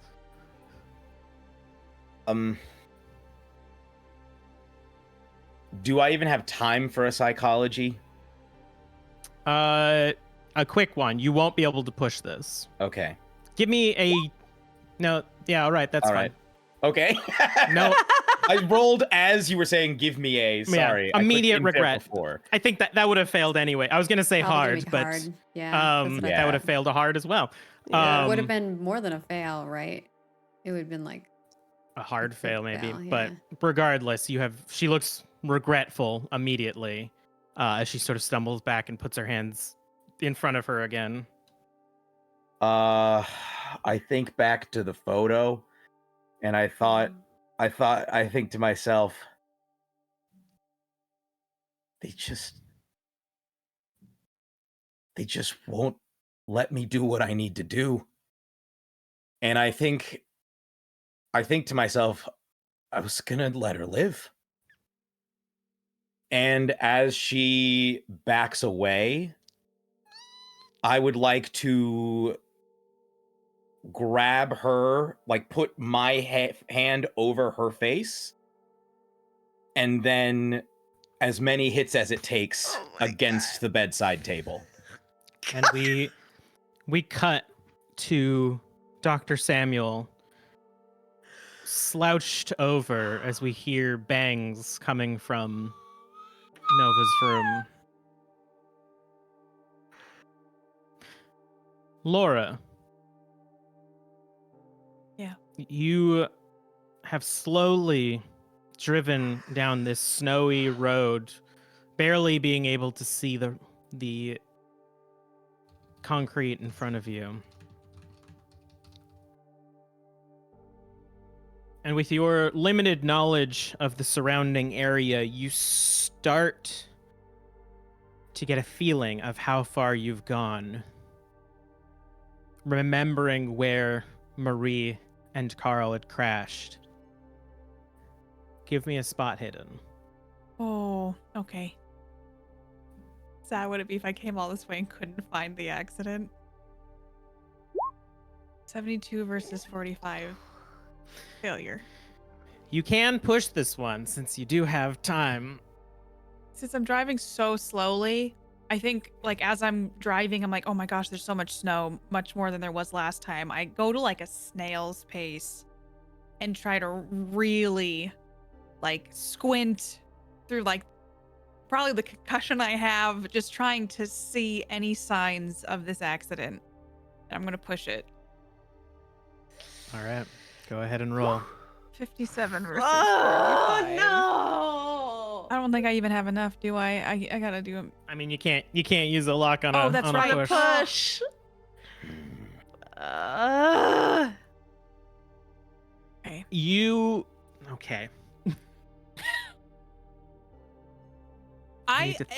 If I can't, I'm gonna roll down my window and I'm gonna start screaming, "Storm!" Like just over and Into the over storm. again, like as I'm driving, just screaming because I cannot find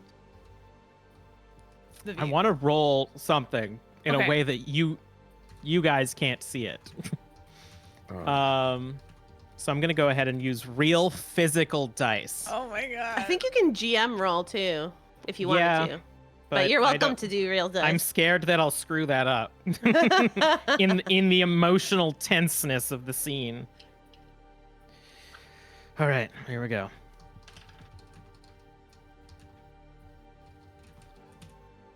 Need to check what number that was. You begin driving slowly through the snow, yelling Storm's name, hearing just the cacophony of wind against your ears, and continue slowly driving along the road.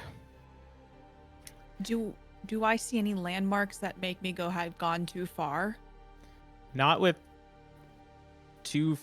not with a failed spot hidden push. Okay. The fact that you went the opposite direction and it is now snowing. So we're gonna leave you for a moment All right. as you push through the storm. Mm. Carl, have you had a chance to look over the book? Yeah. I think you just hear flipping of pages as like the wind is bustling around Carl. And as you finish reading, what are you gonna do? Carl, at this point, at the end of finishing reading the book, wipes away, actually doesn't even wipe away. I think the tears have frozen onto their face at this point. You hear the clomp of the book as it closes, and they hold it and clutch it on one side of them as closely as possible, pocketing the totem. Runs to the gun that now has one bullet in it, grabs it, looks around. How did Jack get here? Is there a snowmobile? Some kind of vehicle of some sort? You can go ahead and give me a spot hidden.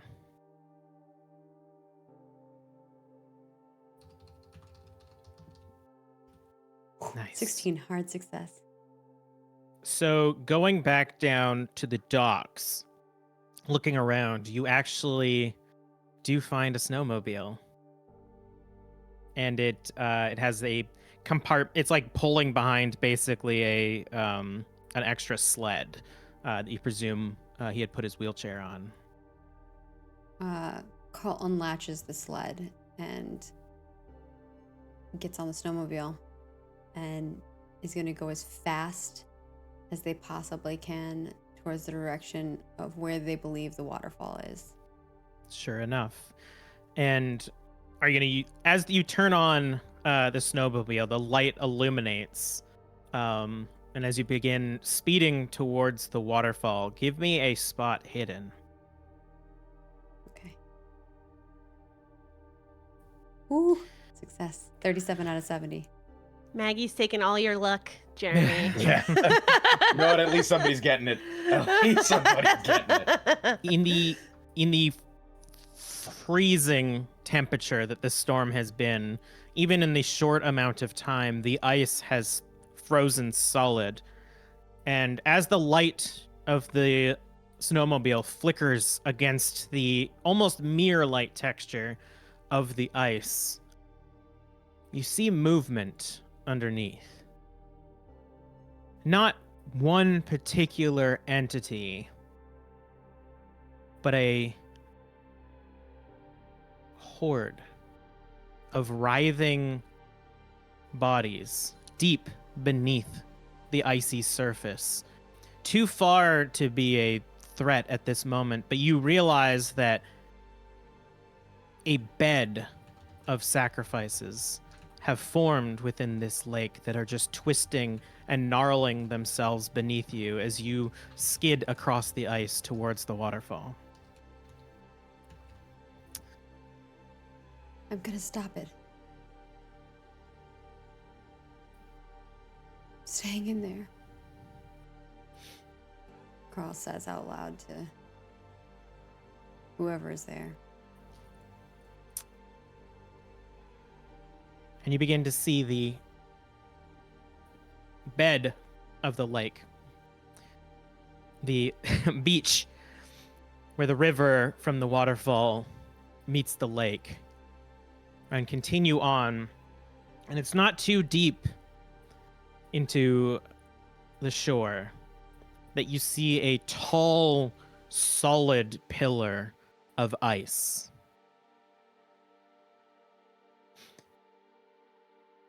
And you can stop the snowmobile in front of it. Yeah, I think Carl stops it and stares at it. And so is the waterfall frozen? Yes. Give me a spot hidden. Well, no. This is one of those instances where the keeper wants you to see it. Okay. It is frozen in such a way that the water has come up and over the lip of the earth above, and there is a clear area behind it that you can make your way. Okay. But the snowmobile wouldn't fit back there. No. Okay. I think Carl looks at the snowmobile. Is there anything else on the snowmobile?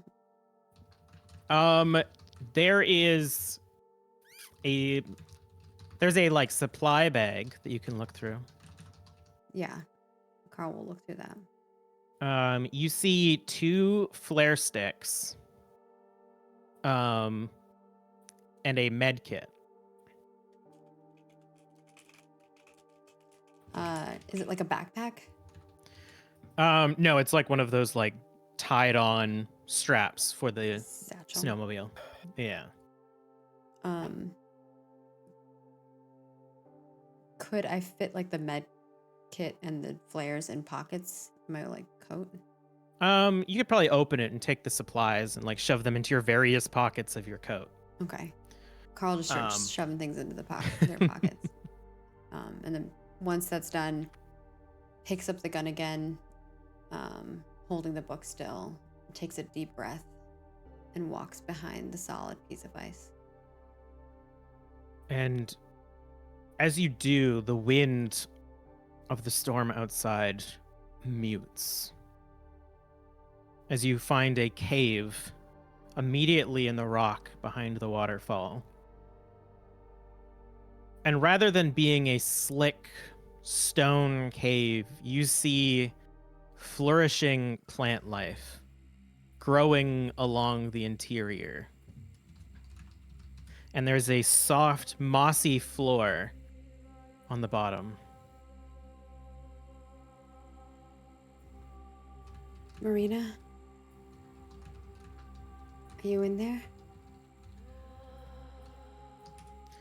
Your voice is dampened by the walls and the floors. But you hear no reply. And you see this winding tunnel leading deeper into the earth. Carl will continue cautiously walking forward. And every step you take, you hear that soft padding of the moss below your feet. And it curves to the right and to the left as you go deeper. Are you using any sort of light, or are you just going in blind? If it starts getting dark, as I get further in. I will. How big is the book that I have? Can I? It's larger than normal printer paper, so it's quite large and it's Okay, so thick. I figured it's a book I have to hold. Yeah. Carl will turn on one of the flares and keep it in their pocket, though. So it's like All right. kind of sticking out of their pocket. As you do, the orange light illuminates the cave, and you see deeper in, continuing to wind and curve. The flora inside is becoming more lush and vibrant as you continue to go deeper. Do you continue? Yeah. And as the flora starts getting like more lush, I think at that transition point, Carl will shout out again. Marina! Are you there?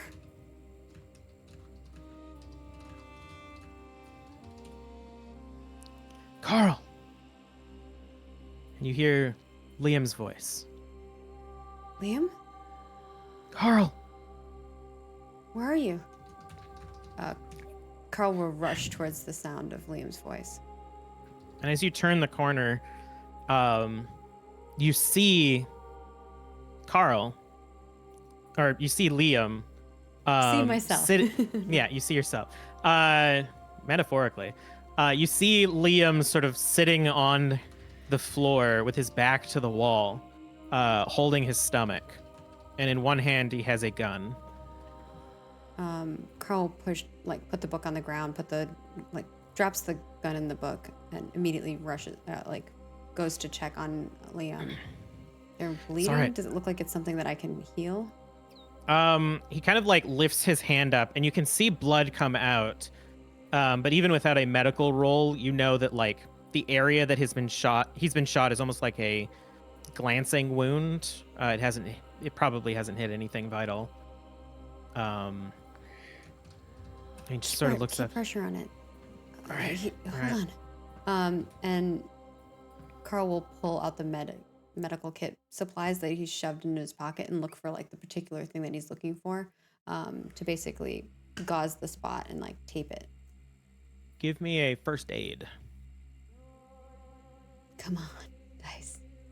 Let me be a doctor once. I keep failing all my doctor rolls. No, I'm spending the luck. All right. Yeah, just 2. Yeah. Yeah. You sort of lift his shirt up, and you can see the wound sort of filling with blood and gushing out, but you can manage to put in the gauze and wrap it up as fast as you can. To the point. While Carl is wrapping it up, can I talk to Liam? Yeah. What happened? Who shot you? Fucking Novak. Novak? Yeah. Isn't that Mara's dad? Yeah. He, I tried to come stop Tilly. But, she's got Novak on his side. Watch out, he's got a gun. Fucking cops. Is he in here? I went in deeper. What's in there? My dad. And your mom? He just nods his head slowly. So you know. Tilly told me. And you still invited us? She didn't tell me then. When?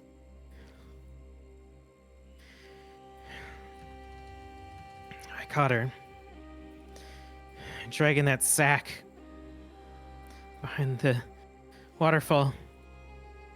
Called out to her. And she said she was going to reunite my parents. You know what that means, right? I don't know what the fuck is going on. And what was happening to you? Did you agree to be a host? What? What are you talking about? For Zana, I think she left me a journal or something. Someone's journal. I don't know what's going on. What does Novak want? Why is he here? It's all like some nightmare. Ugh, he's just a fucking... He's one of them.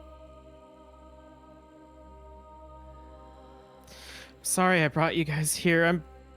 I'm real sorry. You gotta stop her. I don't know what she's planning, but you gotta stop them. Carl nods. Hands Liam the book. And Grabs it. read it. Okay. Maybe it'll help you. I missed someone. Carl looks down. Damn it. Make her the last, okay? I'm gonna take this. And Carl's gonna take his gun too. All right. Carl puts the... Is it like a pistol? Yeah. Carl puts the pistol in the coat pocket and picks back up the shotgun. Stands up and he's awkwardly kind of staring in the direction deeper. And then looks back at Liam and says, "We're gonna get out of this. We're gonna stop it." All right. Okay. And Just he be offers careful. his hand down to Liam. No. I can't.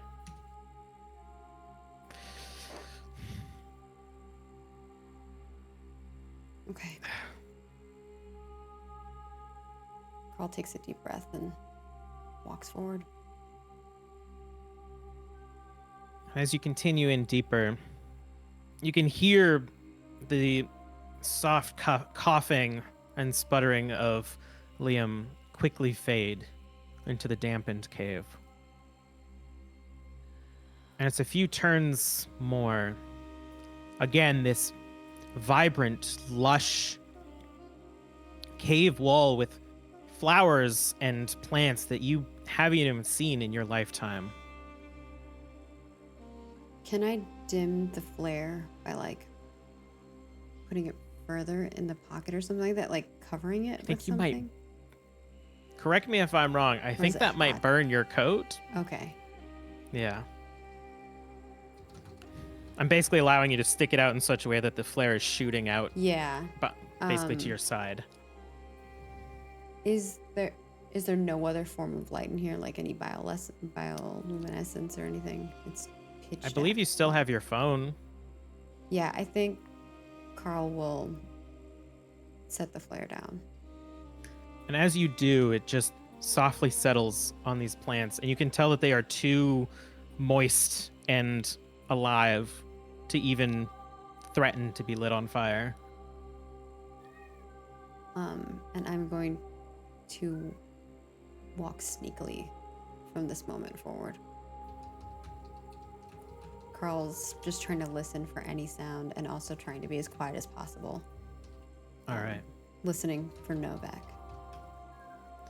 And you continue in deeper until you turn a corner and your light illuminates past the walls into this open chamber. And for a moment, you can't see anything until you catch the silhouette of two figures far off to the opposite side, moving with their own light source. And you recognize the shape of Tilly and Officer Novak. Carl's gonna stop, turn their video camera on, and use it to zoom and watch them. As you do, you see that Novak is standing, basically not moving, and his hand seems to be in a position that he's holding a long gun. But you can see Matilda sort of like sitting on something bent down, and her hand is motioning almost as if she is sewing something. Can I zoom in on what she's sewing? Give me a spot hidden. 73 out of 70. You gotta spend that luck. Do I Do spend that luck? You think How so? many? Wait, not now. When? I don't know. There might be a case Literally, where I roll something literally and I one get more 40 episode. luck. You have to. Yeah, 40? I don't know. Okay. 40 luck. Come on. I spent the free luck. This is at the end of the RPG when you have like 80 ethers. Yeah. Um, I'm out here rocking Also, 8. the GM's just dropping guns for me left and right. I'm horrified at this point. the light source that they have is a lantern, one of those hand lanterns that you carry. And it's this pale blue light that, as Tilly moves, it obscures what she's doing, but she's moving in such a way that for a moment you see the lifeless body of Ben lying up against a moss-covered stone outing, and she is sewing a dark arm onto his shoulder. And you see familiar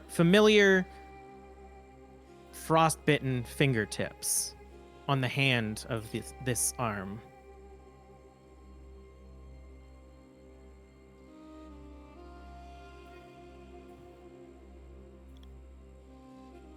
And then you see something else. The light of the lantern, as Tilly moves it to inspect her work, reflects upon the back of the chamber. And you see a horrifying sight. A bent over, off of the wall, human figure, a feminine looking shape with strands of hair hanging down, similar to the process of a plant growing out of a seed. Her arms are far to her side, and you can see 2 other sets of arms that have been sewn into her. And she is held aloft at the base by large roots that have grown out of her, clinging to the wall and out into the darkness. The roots themselves have small pustules forming patterns along them, and there are yet more roots and strands of plants growing out of her back that are holding her to this wall. Her skin is cracked in places where you can see plant life growing out of it. And you see a slow, undulating movement in her chest. And I'm going to need you to roll me a sanity roll. Yeah, figured. I was waiting for it.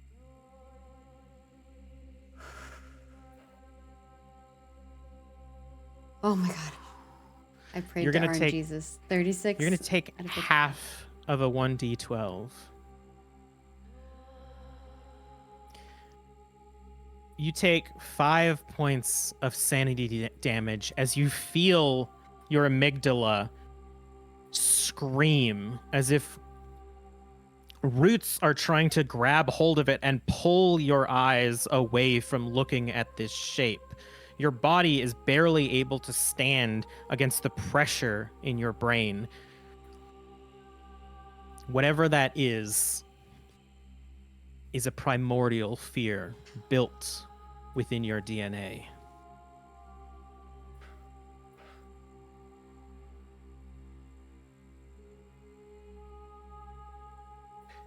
Carl pushes through it their eyes like twitching for a moment closed, but then they force open their eyes. As I'm imagining like the veins becoming like red as they push forward, trying to keep their eyes open so they can continue to see. And I think he's pushing further to see the whatever it is undulating inside of this creature. Roll me a stealth if you are trying to be quiet as you walk up towards Tilly and Novak. Okay.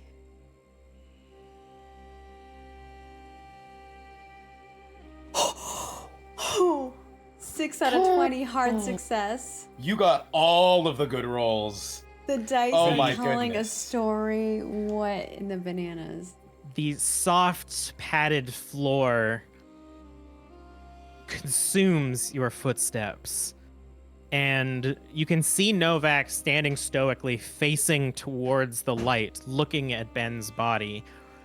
And as you approach, you can see a thawed, bloody sack sitting next to Matilda, and a crude stitching up Ben's chest in the shape of a Y. And you presume that perhaps the organs that you had found have been reacquainted with their owner. But you continue to approach, and you make your way halfway through the chamber, and they still haven't noticed you. And looking up at this thing, I'm going to need you to do another sanity check as you try to get a good look. Oh no.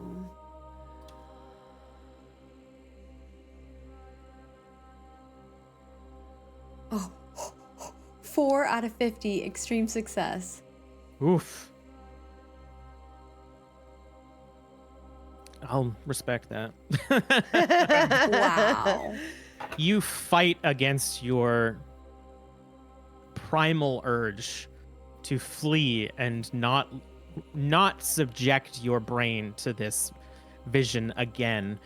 And as you pull against this instinct, you look up at it, and you can see that the skin, whatever is left of this woman, has been pushed out from her chest. Not bursting, but as if something is behind the skin pushing forward.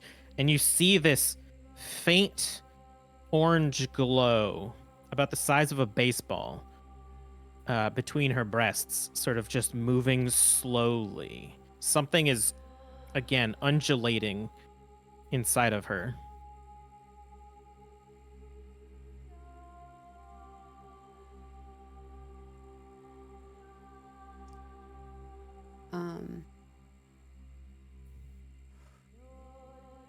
There's like two things going through Carl's mind. I think Carl lifts up the shotgun Rifle. or the rifle, sorry, and is thinking about aiming it right into where that spot is, but remembers, I think there's like a moment of like memory trigger, whereas Carl lifts up the gun, it's like a flashback to when Carl lifted the gun before and missed. And he pauses. And as you do, you can see Tilly sort of step away from the body and shine it. And you can see now Ben just lying on this, not even an altar, just a large boulder that has grown over with moss. And she has laid his body upon it. His arms outstretched with the two arms underneath his armpit dangling off the edge, and the new additions off his shoulders. And she turns to Novak, and you catch a glimpse of her eyes, which have gone white. Tilly's They're- eyes? Yeah. There are no pupils in them. And she gestures to Novak, unspeaking, and he puts his shotgun down on the stone, reaches up to this woman's body and grabs the shoulders and begins pulling. And you can hear a strain both from him and from the roots that are holding her in place. As the roots begin to snap, you see skin being pulled off. Two of the arms that have been attached to her fall off to the ground with a thud into the moss as Novak begins to drag her body off of the wall, leaving behind remnants of both her and the plant growth. And when he finishes, he places her down on the stone next to Ben and pulls out a hunting knife and sticks it into her chest. Are you doing anything? I think Carl's just watching in disgust. He drags the hunting knife across the circumference Does she look of this alive? glow. No. So there's 2 dead bodies that are laying down. Okay. This is strange. Correct.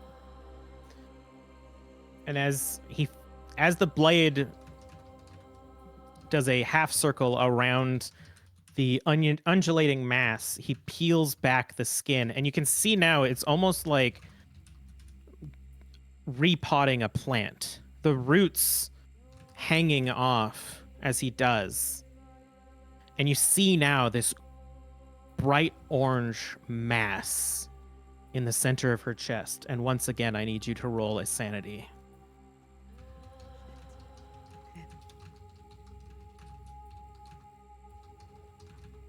78 out of 50. Oh, not too bad. You take 3 points of sanity as now that you are slowly becoming accustomed to looking at this thing, your vision almost tunnels as you hold the rifle pointed towards them. You see Novak reach his hands deep into her chest and pull this thing out. Again, the threads of roots snapping against the strain. And as he pulls it out, you can see his hand begins to grow these roots. The skin that is holding this seed is being engulfed by the slow growing roots that are coming out of it. And you see Tilly walk over to Ben and slowly open his mouth.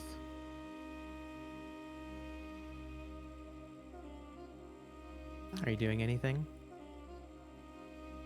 If they're gonna try to put this thing into Ben, Carl will shoot at the seed. Roll me a firearm or a rifle. Roll me a rifle.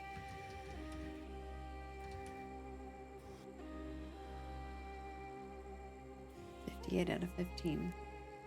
It's a lot of luck to spend. Yeah. You hold the I don't rifle. think I have enough luck. Right? How much is that? 43. 43. That would be. You wouldn't have all had my even luck. before the 3. Yeah. You hold the rifle, and I'm assuming Carl has not shot a hunting rifle before. I don't think so. I think Carl has shot, because I did put points into rifle, so I feel like he has shot a rifle, maybe a little, like seen it, but hasn't really shot one. Whereas It's been handguns has had more Yeah. experience. It's definitely, you did not anticipate the kickback, and when you shoot, it bucks itself into your shoulder. And you aim high, and you see the bullet hit one of those undulating roots with the pustules, and it sort of spurts a little bit. But the two of them turn towards you. Novak's still holding this thing in his hand, and Tilly sort of looks and tilts her head towards you, and you see a warm smile grow across her face. Oh, Carl. I'm so glad you made it. Whatever it is that you're doing, stop it. We can't. It's already done. You won the coin toss, Carl. You won. We're just putting Ben in his place now. This is where he was meant to be. This isn't what's supposed to happen. What do you mean? Look at you. Something's not right. Oh, that's a bit offensive, Carl. This is tradition. Novak, look at her. What if that You happens see to now- you? Novak looks at you and his pupils are gone as well.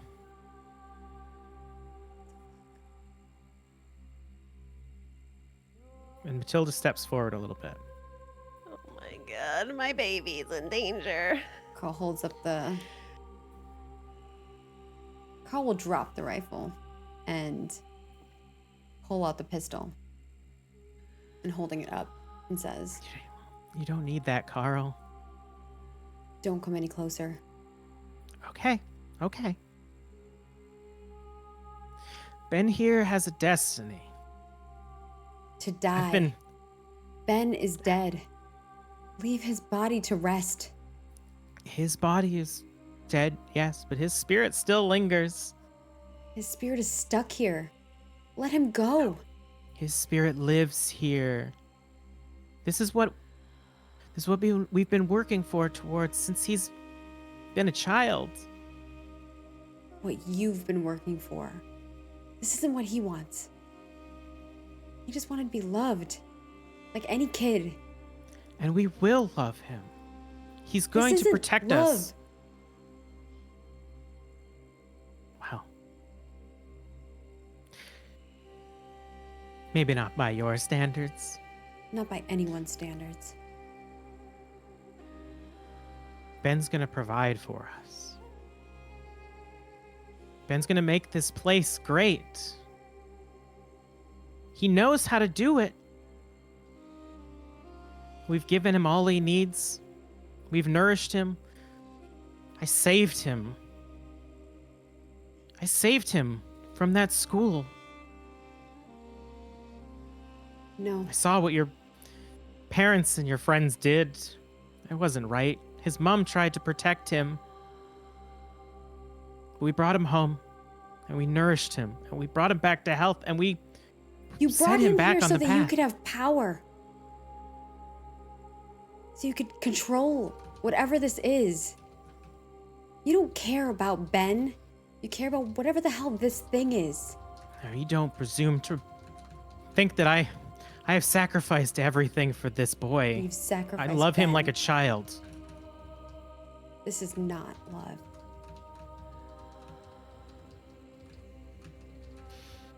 Agree to disagree. But Ben, despite all they did for him, despite how they left him there to die, still loved your parents and loved their friends. And when we plant this seed, he'll make sure they live on in his memory. Don't you want that for them? No, I want them just to go where people go when they die.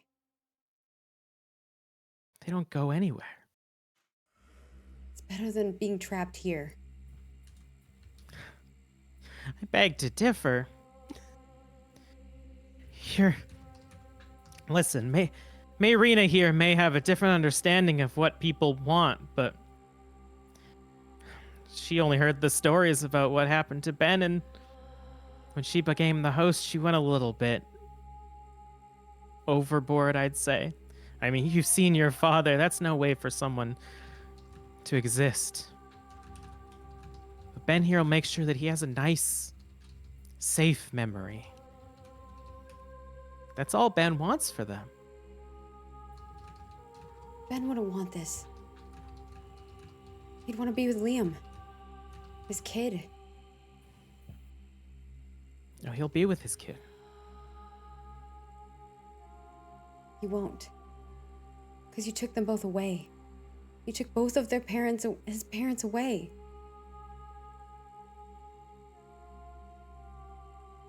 mean, Mayrina understood. Besides, look at your parents. Look at you. Don't bring my parents into this. Well, you brought my family into it. You brought them into it.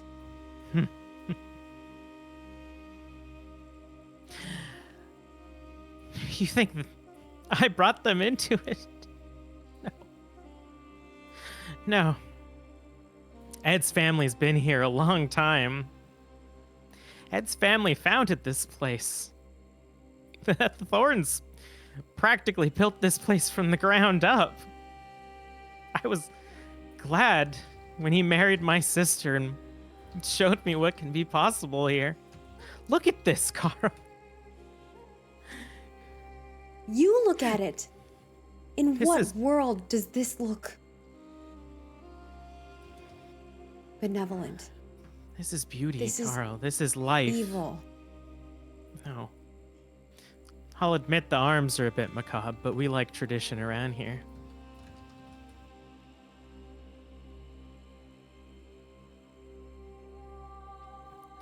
Just let Novak plant the seed, and you'll see. If you plant that seed, I'll kill you both.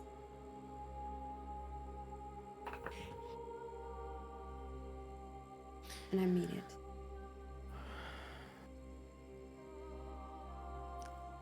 Drop it. I can't.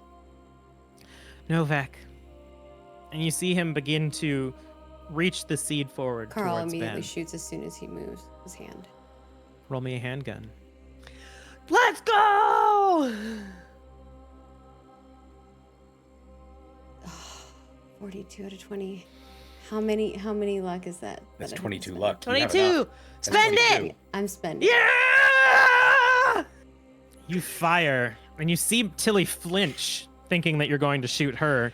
But you see Novak get clipped under the arm and stumble onto the stone, stumbling into Mayrina's body. And they both tumble to the ground into the moss. And you can see his hand still holding the seed, and the vines have grown down to the elbow.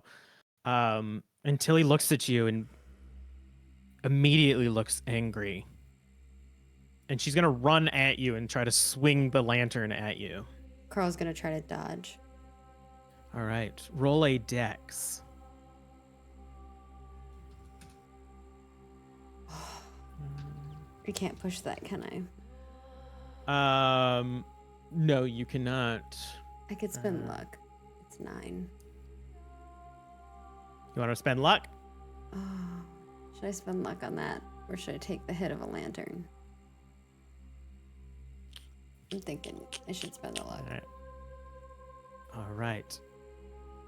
As you spend the luck. Now I feel what you guys feel. This is so it's going down. I don't like it. You saved your luck for this. It was Ooh. good. She swings the lantern at you, and you see the blue light pass you as you dodge to the side. And she stumbles into the moss and turns around at you again. Someone has to plant it, Carl. You don't want that thing. You don't want that thing unbound. What happens if it doesn't get bound? Carl's still holding the pistol up at her. We give it a bit of humanity when we plant it, Carl. I wouldn't want to be around to see what it does unbridled. Then let me do it. She backs away a little bit. You want to be the host, Carl? No. But I will if I have to. She looks over at Novak, who's holding his side but not making any noise, and the seed is growing further and further down his arm. And she looks over at Ben and at Mayrina.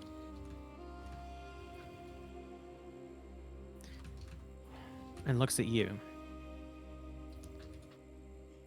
And what'll you do for this place, Carl? Will you take care of our kids? Make sure this place thrives.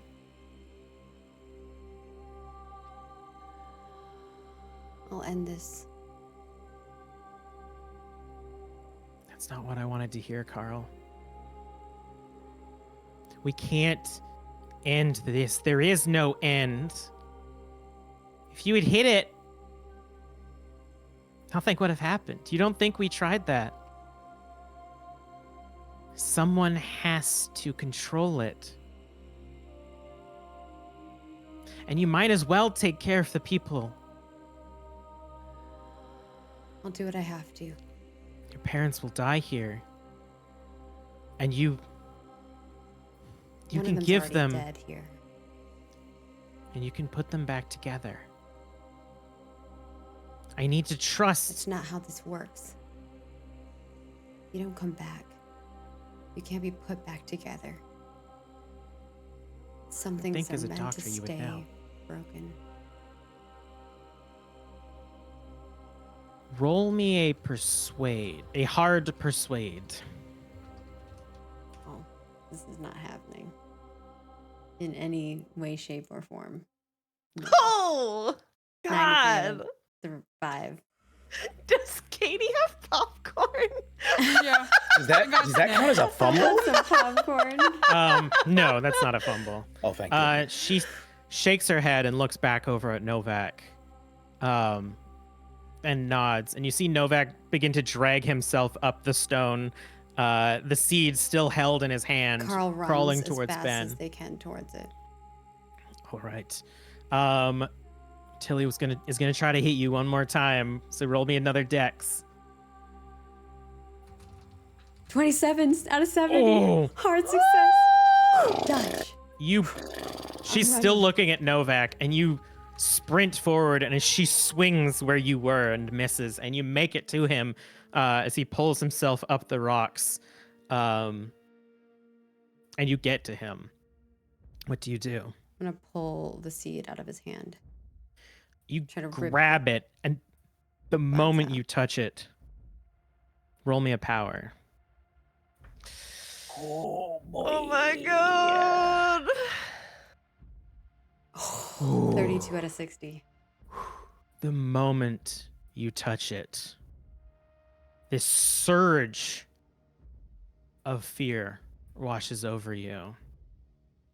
But you push through, and you realize, without even noticing, that you have torn this thing from Novak's hand, and you can see the bone and flesh that you had pulled skin off of as he writhes back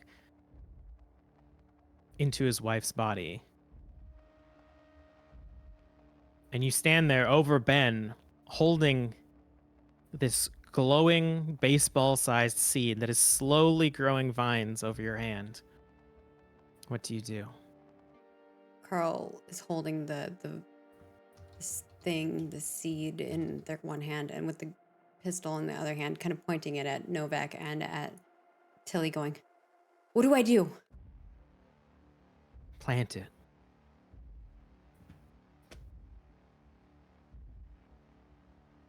Carl just looks down at Marina. How do you say her name? Marina? Marina and Ben. You did see Matilda open Ben's mouth. Yeah. Just looks down at them and then says very softly, "Just stay in peace. Liam needs that." And Carl will put the thing up against their mouth. No! And as you do, flashes through your brain as if you're seeing inside of your own nervous system just these pain spikes of red and heat.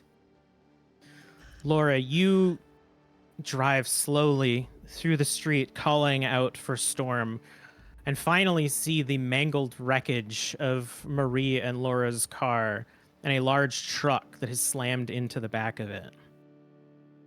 As soon as I see it, I'm gonna pull over carefully to the other side or the side that you're supposed to be on, and get out and run over to the wreckage, going straight to the truck. And as you do, you see through the window the familiar face of Storm, the old, somewhat smoke-cured skin, the poorly maintained, now gray and long hair that has been pulled back, and a gray toque has been sort of slammed on top of it. He is not moving. I kind of like gently tap on the glass to not startle, hopefully. Just trying to get the attention of Storm and try to like open this door. And just like you hear, I'm here, Storm, I got here. And I'm just trying to open this door as gingerly as possible. You can see his lips are blue, and his hand is on the key, the ignition, and you see a faint glow from the radio. But you can now see, looking in, that the steering column had slammed down into his lap, holding him in place. And he has been stuck here. And as you slowly try to open the door, go ahead and roll me a strength check. Oh boy. Okay. I failed an 84 versus 61. You struggle trying to pull on the door, and as you call out, Storm doesn't move. I'm gonna immediately, if I'm like trying to get this door but it won't open, I'm gonna go to the passenger side and try to open up that door. As you do, you see that part of Carl's car had pierced the front right of this car. The tires are mangled together in this strange mix, and the door itself is actually crumbled in to the point that pulling it open is fairly easy. And as you do, it falls off of its hinges into the snow. I'm gonna crawl in, and immediately just like, I mean, Laura has seen enough TV shows, probably remembers watching like Rescue 911 in past years, but like wants to be very ginger to not hurt Storm if there is a huge spine injury or something. But I'm going to get into the car and then immediately gently touch Storm's face. Roll me a medicine. I have a 1 in medicine. It's the difference between watching medical shows and applying the knowledge. I watched 5 episodes of Rescue 911. They should count. Oh no. I mean, 45 versus 1 my failure. God.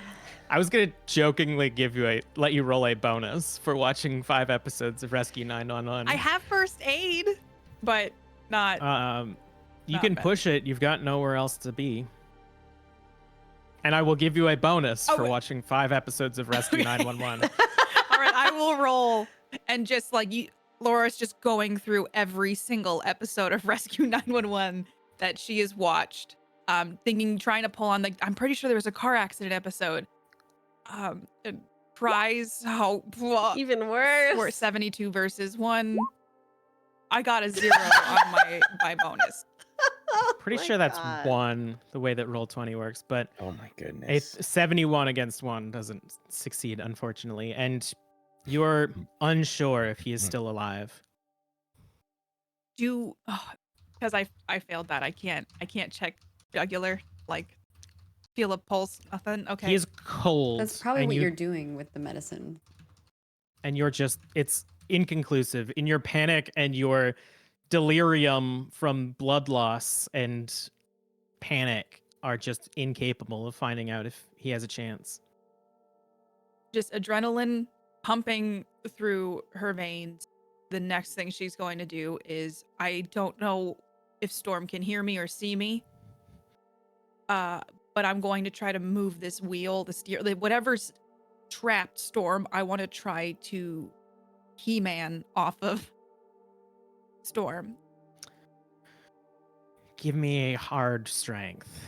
It is mangled metal and a full chunk of this truck holding him in place. So as best as I can, I sidle up next to Storm and just grab whatever pieces of metal that I can that I feel I can get a good grip on, and just look at his face before I lift. I'm here and I love you.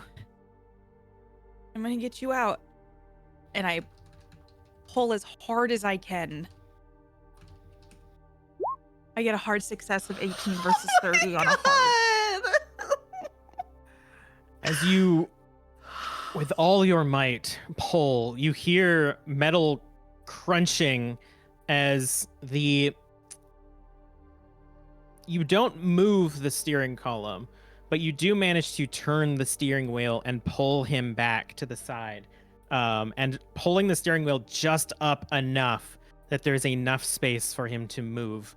And with just as you manage to get him past the steering wheel, he slumps back, and you're just able to hold him up as his head lolls. And he just feels cold. Cold and heavy.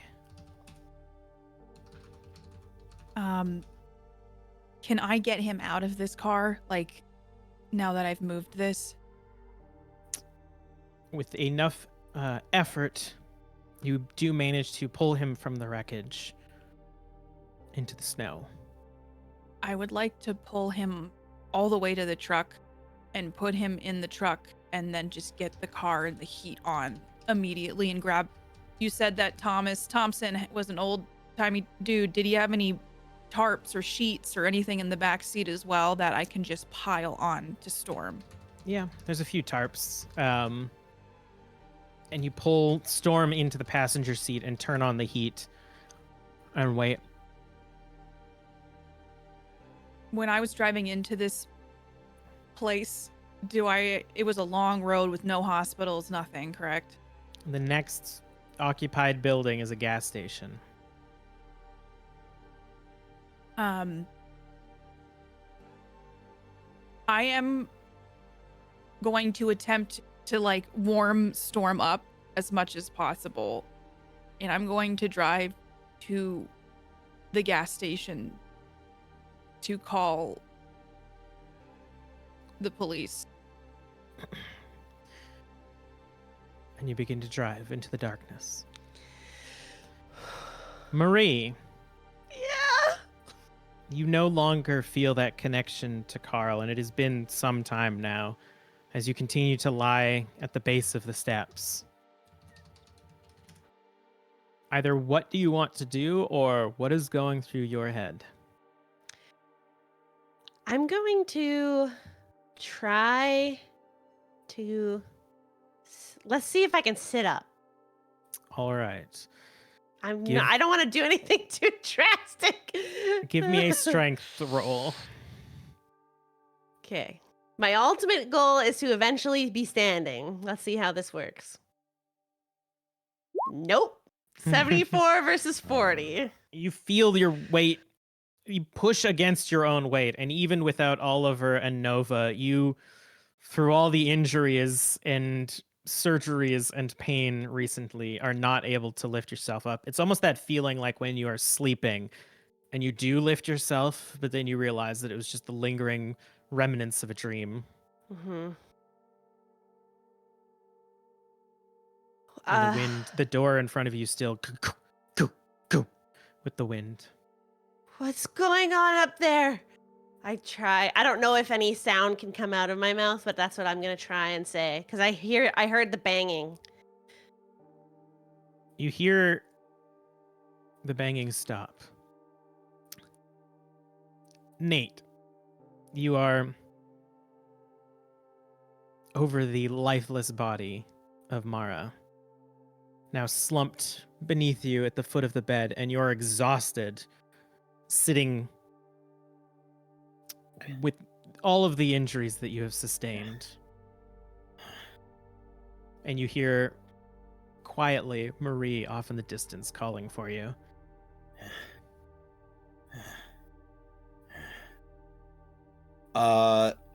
I think Nate has a moment of like, I think he still is not just like sitting over her body. I think he never let go. And I think like when he stopped, he sort of fell back onto the bed and is sitting there, still just sort of holding her face in his hand, like not even cognizant of that fact. And I think there's like a sort of a 1,000-yard stare that he gets. He says, I did it. Laura's safe, I think. And I just fully puke. Like this, like whatever is left in my stomach, just onto the floor near the bed. Just and then I sort of look at my hand still holding the head, and there is black hair wrapped around your hand, just sort of staining it with blood. I have to like will myself to unclench because I think I almost like locked my hand in position, and I just managed to like drop the drop the body onto the floor, like ease it onto the floor. And Nate is on the verge of a panic attack, I think, right now, because when he looked at that photo and he heard Mara's cries and saw that she didn't have a weapon, I think he genuinely was planning on trying to keep her alive and try and bring her to their side and stop this. And he feels like he didn't have a choice. Like with Riley, there was a revenge factor, there was a self-defense factor. This was a different thing. So I guess you would hear that voice, Nate's voice, say, I did it. And then you would just hear probably him heaving. And then like heavy, like sort of hyperventilating from upstairs. We can't stop Carl. We can't stop Nate. I felt Carl. He found a book. And I try and describe what I saw of the area that Carl was at. I can't remember if during the connection I know I heard the word seed, but I don't know if I heard waterfall before our connection was severed, so I'm not sure. You did. You heard. I'll make it so everyone can see the for the journal entry. Yeah, the waterfall part was the second line. Mm-hmm. Okay. All right, everyone's got it now. I think he's gonna go to the waterfall to try and end this.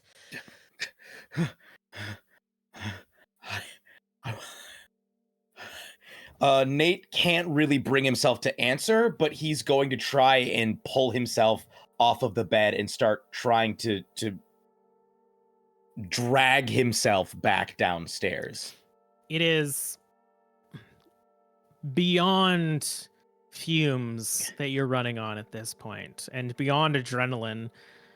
And as you exit the door, you can see Dr. Samuel slumped over, presumably dead. I want to reach down above him and then hands shaking, just try and hold his head, and then with that hand that's sort of cradling his head, see if I can sort of check his pulse. I'll say with your first aid, I'm not going to make you roll. He does not have a pulse. What? He died after moving the body off me? Nate, like not even thinking, just starts trying to perform CPR.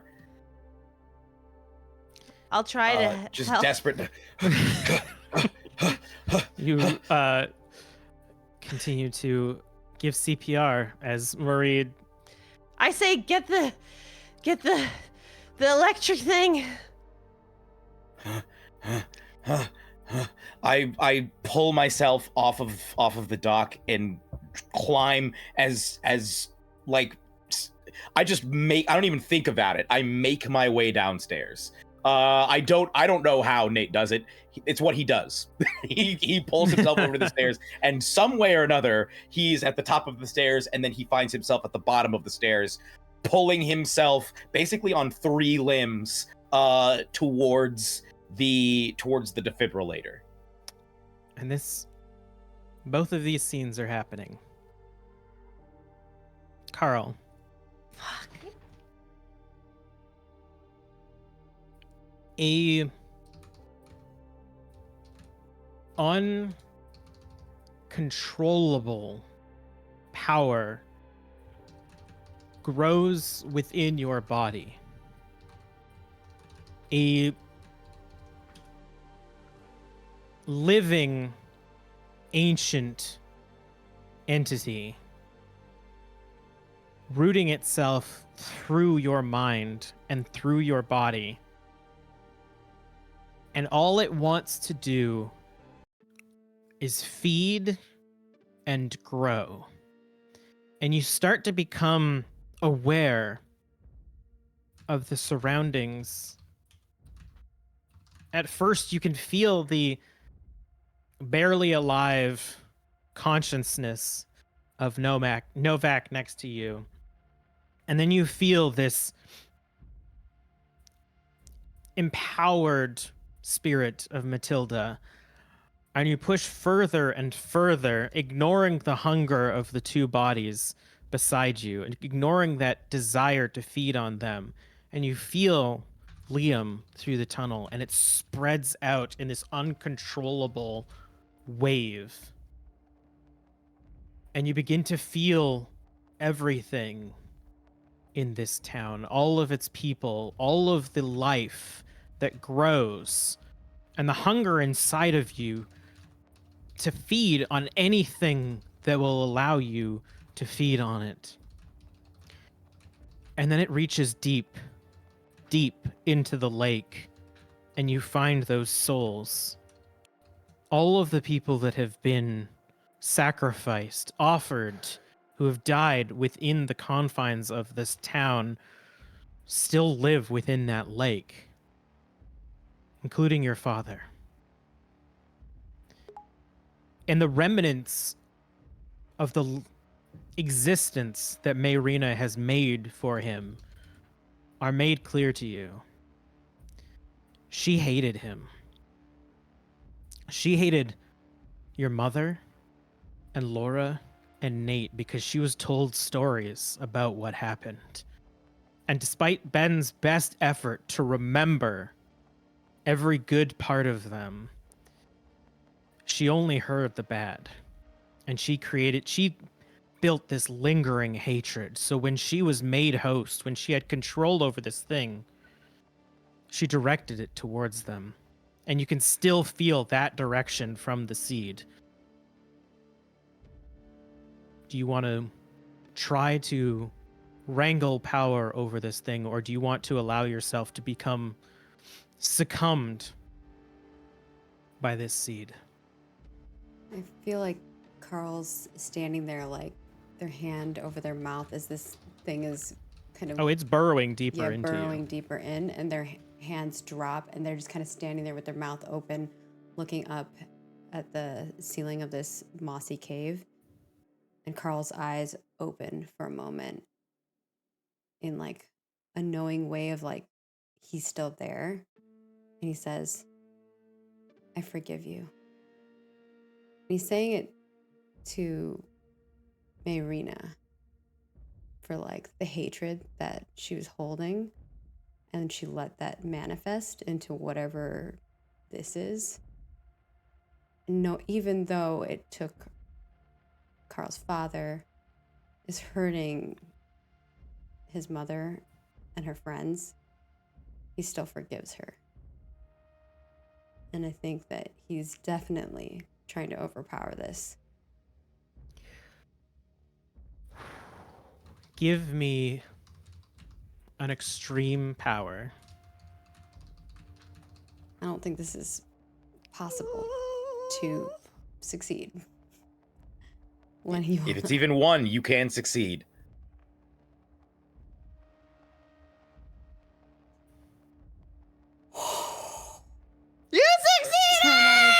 of extreme success and an extreme roll. Dice be telling a story.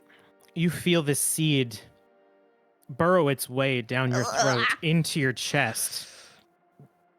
And vines begin to grow out of your back and out of your feet, and they grip onto the wall behind you and pull you back.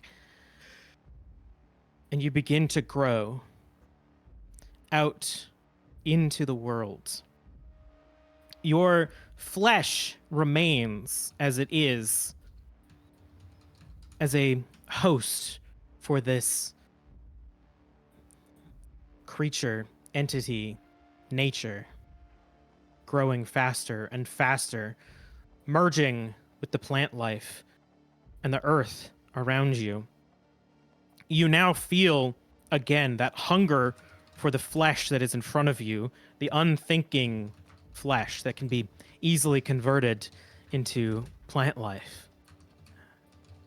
And you can feel all of those souls, including Sam, including your father, Henry, anybody who had any connection to this place that has been brought back to live within the lake. And you can feel the spirit of your mother and Nate. And off in the distance, moving faster and faster, is Laura. And you feel Mara and Riley. And you can choose what existence you want to create for them. The ones who are dead will be dead. You can choose if you want to make a existence for their spirits to linger or send them off. But you know that you can't destroy this thing in you. No matter what you do, all you can do is hold it back, rein it in, attempt to control it for as long as you have the power to. And as Laura gets closer and closer to the perimeter of your domain, I'm going to end a little early so you can think about what existence you want to give to these people.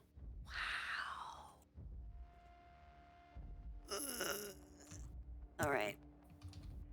Well,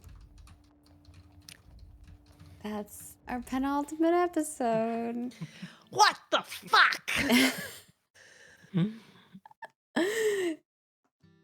The after show for this one's going to be wild. I have something to lighten the mood. Ooh, okay. I breathe, everyone. So stay tuned for our after show for the mood lightening. I need to take a deep breath. Thank you all for joining us for our penultimate episode. Yes, that means there's only one more episode of Project Morana. So if you want to know how it ends, you got to tune in next week to find out. Because I'm curious too. We would, of course, before we wrap up today, like to thank our sponsor. Thank you again, Roll4It, for sponsoring today's episode. We super duper appreciate it. If you've been curious how we've been doing our rolls, our character sheets, all that jazz, it's all through Roll20. So yeah, check it out. We have some merch. Check out our merch at designbyhumans.com/shop/roll4it and get yourself a mug, a sweater, whatever it may be, whatever your heart needs. Get yourself some stuff. And of course, we would love for you to join us next week. And we also want to thank our supporter. Thank you, Thunder Cabbage, for supporting today's episode. We super duper appreciate it. And if you would like to become a supporter just like Thunder Cabbage, and if you enjoyed this, the best way to support us is heading on over to our Patreon. Becoming a legend tier above supports an episode, which helps us pay these wonderful cast members. But of course, every penny counts, and there are a whole bunch of different tiers ranging from $1 and up, whatever works best for you. And not only are you helping support the show and future shows that are coming, you also get to get some cool rewards in return, like our character sheets, background stories, sometimes GM things behind the scenes, and even at times you can partake and do polls that will affect the games, which is really exciting. Beyond that, you can become a sub here on Twitch if you're watching us live. You can also use your Amazon Prime sub to subscribe to us, and that is a free sub just for having Amazon Prime. And that gives you access to the VODs in advance as well as emotes. And if you become a YouTube member over on YouTube, that gets you access to some of those emotes as well. And whether you're a YouTube member, Twitch subscriber, or a Patreon supporter, you get access to our private Discord for supporting us. And that there's always some interesting conversations. I'm curious what people are thinking now after this episode. I think the last 2 episodes, this one plus last one, really enlightened everybody on like kind of more of what's going on. But I think the last one's gonna really hopefully tie it up, or maybe we leave it a little bit open-ended. So maybe there's a season 2. I don't know. Tell us what you think. Go from here. What are you talking about? Who's all? We murdered 3 people. Look, Nate just becomes a serial killer. I don't know. Of course, there's lots of non-monetary ways to support us, like watching us live here on Twitch, making clips, watching us on YouTube, subscribing, liking, commenting, following us on X, Facebook, liking, sharing, resharing, commenting, all the places. If you share more about us, if you talk to people who like tabletop and tell them about them, like basically spread the word, put it on a bulletin, paint it somewhere. I don't know, just like let people know that they can find us over on Roll4It so that we can continue to tell wonderful stories, because we would love to be able to do that. I've seen a lot of tabletop channels die, and it is very sad. So we would love to keep telling beautiful stories into this new year of 2024. And with that, I would love for these wonderful people to say where you can find them at, because they not only are amazing, role players here on Roll4, but they do a lot of wonderful things in other spaces. So first and foremost, I am going to swap it up a little bit. We're going to toss it over first to Jeremy, who plays Nate. Where can people find you at when you are not mass murdering people? Oh my goodness. You can find me You're not on doing that in real life. no. You can find me on Twitter and Blue Sky at Jeremy Cobb1. That is Cobb with 2 B's and the number 1. You can find me on Instagram at the Cobbmeister. You can find me here on Twitch, twitch.tv/casualquest live. I stream Sundays, Mondays, Tuesdays, and Thursdays. And on Mondays, stream with Shar and Kelly, playing Baldur's Gate 3 co-op. We haven't gotten to that Mayrina yet, who had a mysterious pregnancy. But Oh yeah. that also involved an It's evil seeping old into witch. your mind, the names that you've The entirely chosen, different Kelly. spelling. Oh, really? Okay. That's why I called her Marina. I didn't know, like, it makes sense. Carl would say it how Carl thinks that it was spelled. Yeah. Yeah. I'm also on 3 Black Halflings. It's a popular podcast. You may have heard of it. If you haven't, that's okay. Now you have. RPG/nerd podcast where we talk about inclusivity and diversity, and we do actual play, we do interviews, we do discussions, we do it all. It's like a variety show. I'm the resident GM. I actually just GM'd something today that has Shar in it, so stay tuned for that. It should be coming out this month.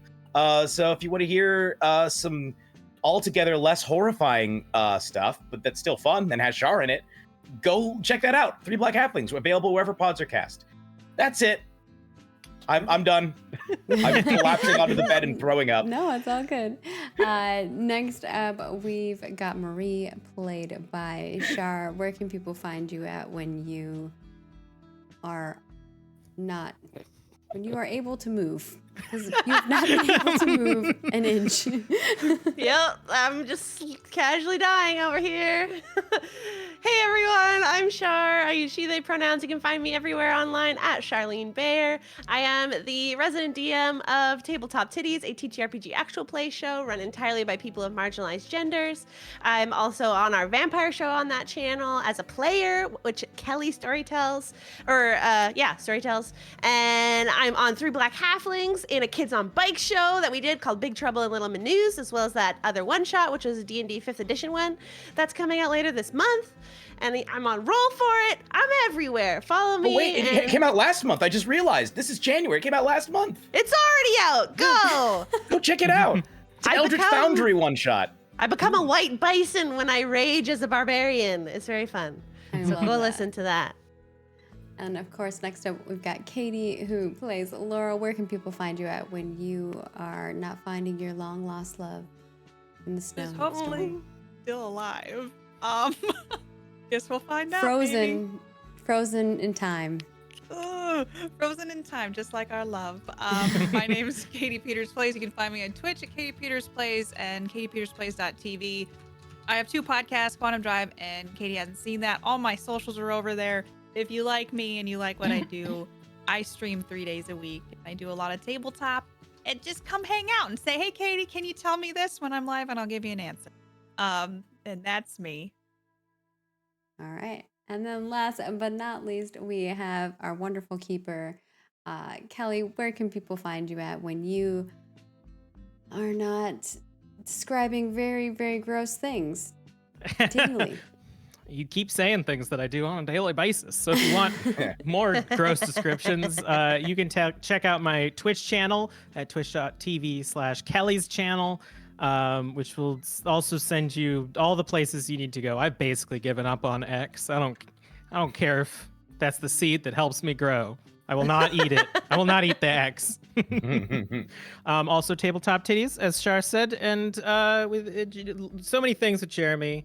And not enough things with the rest of you.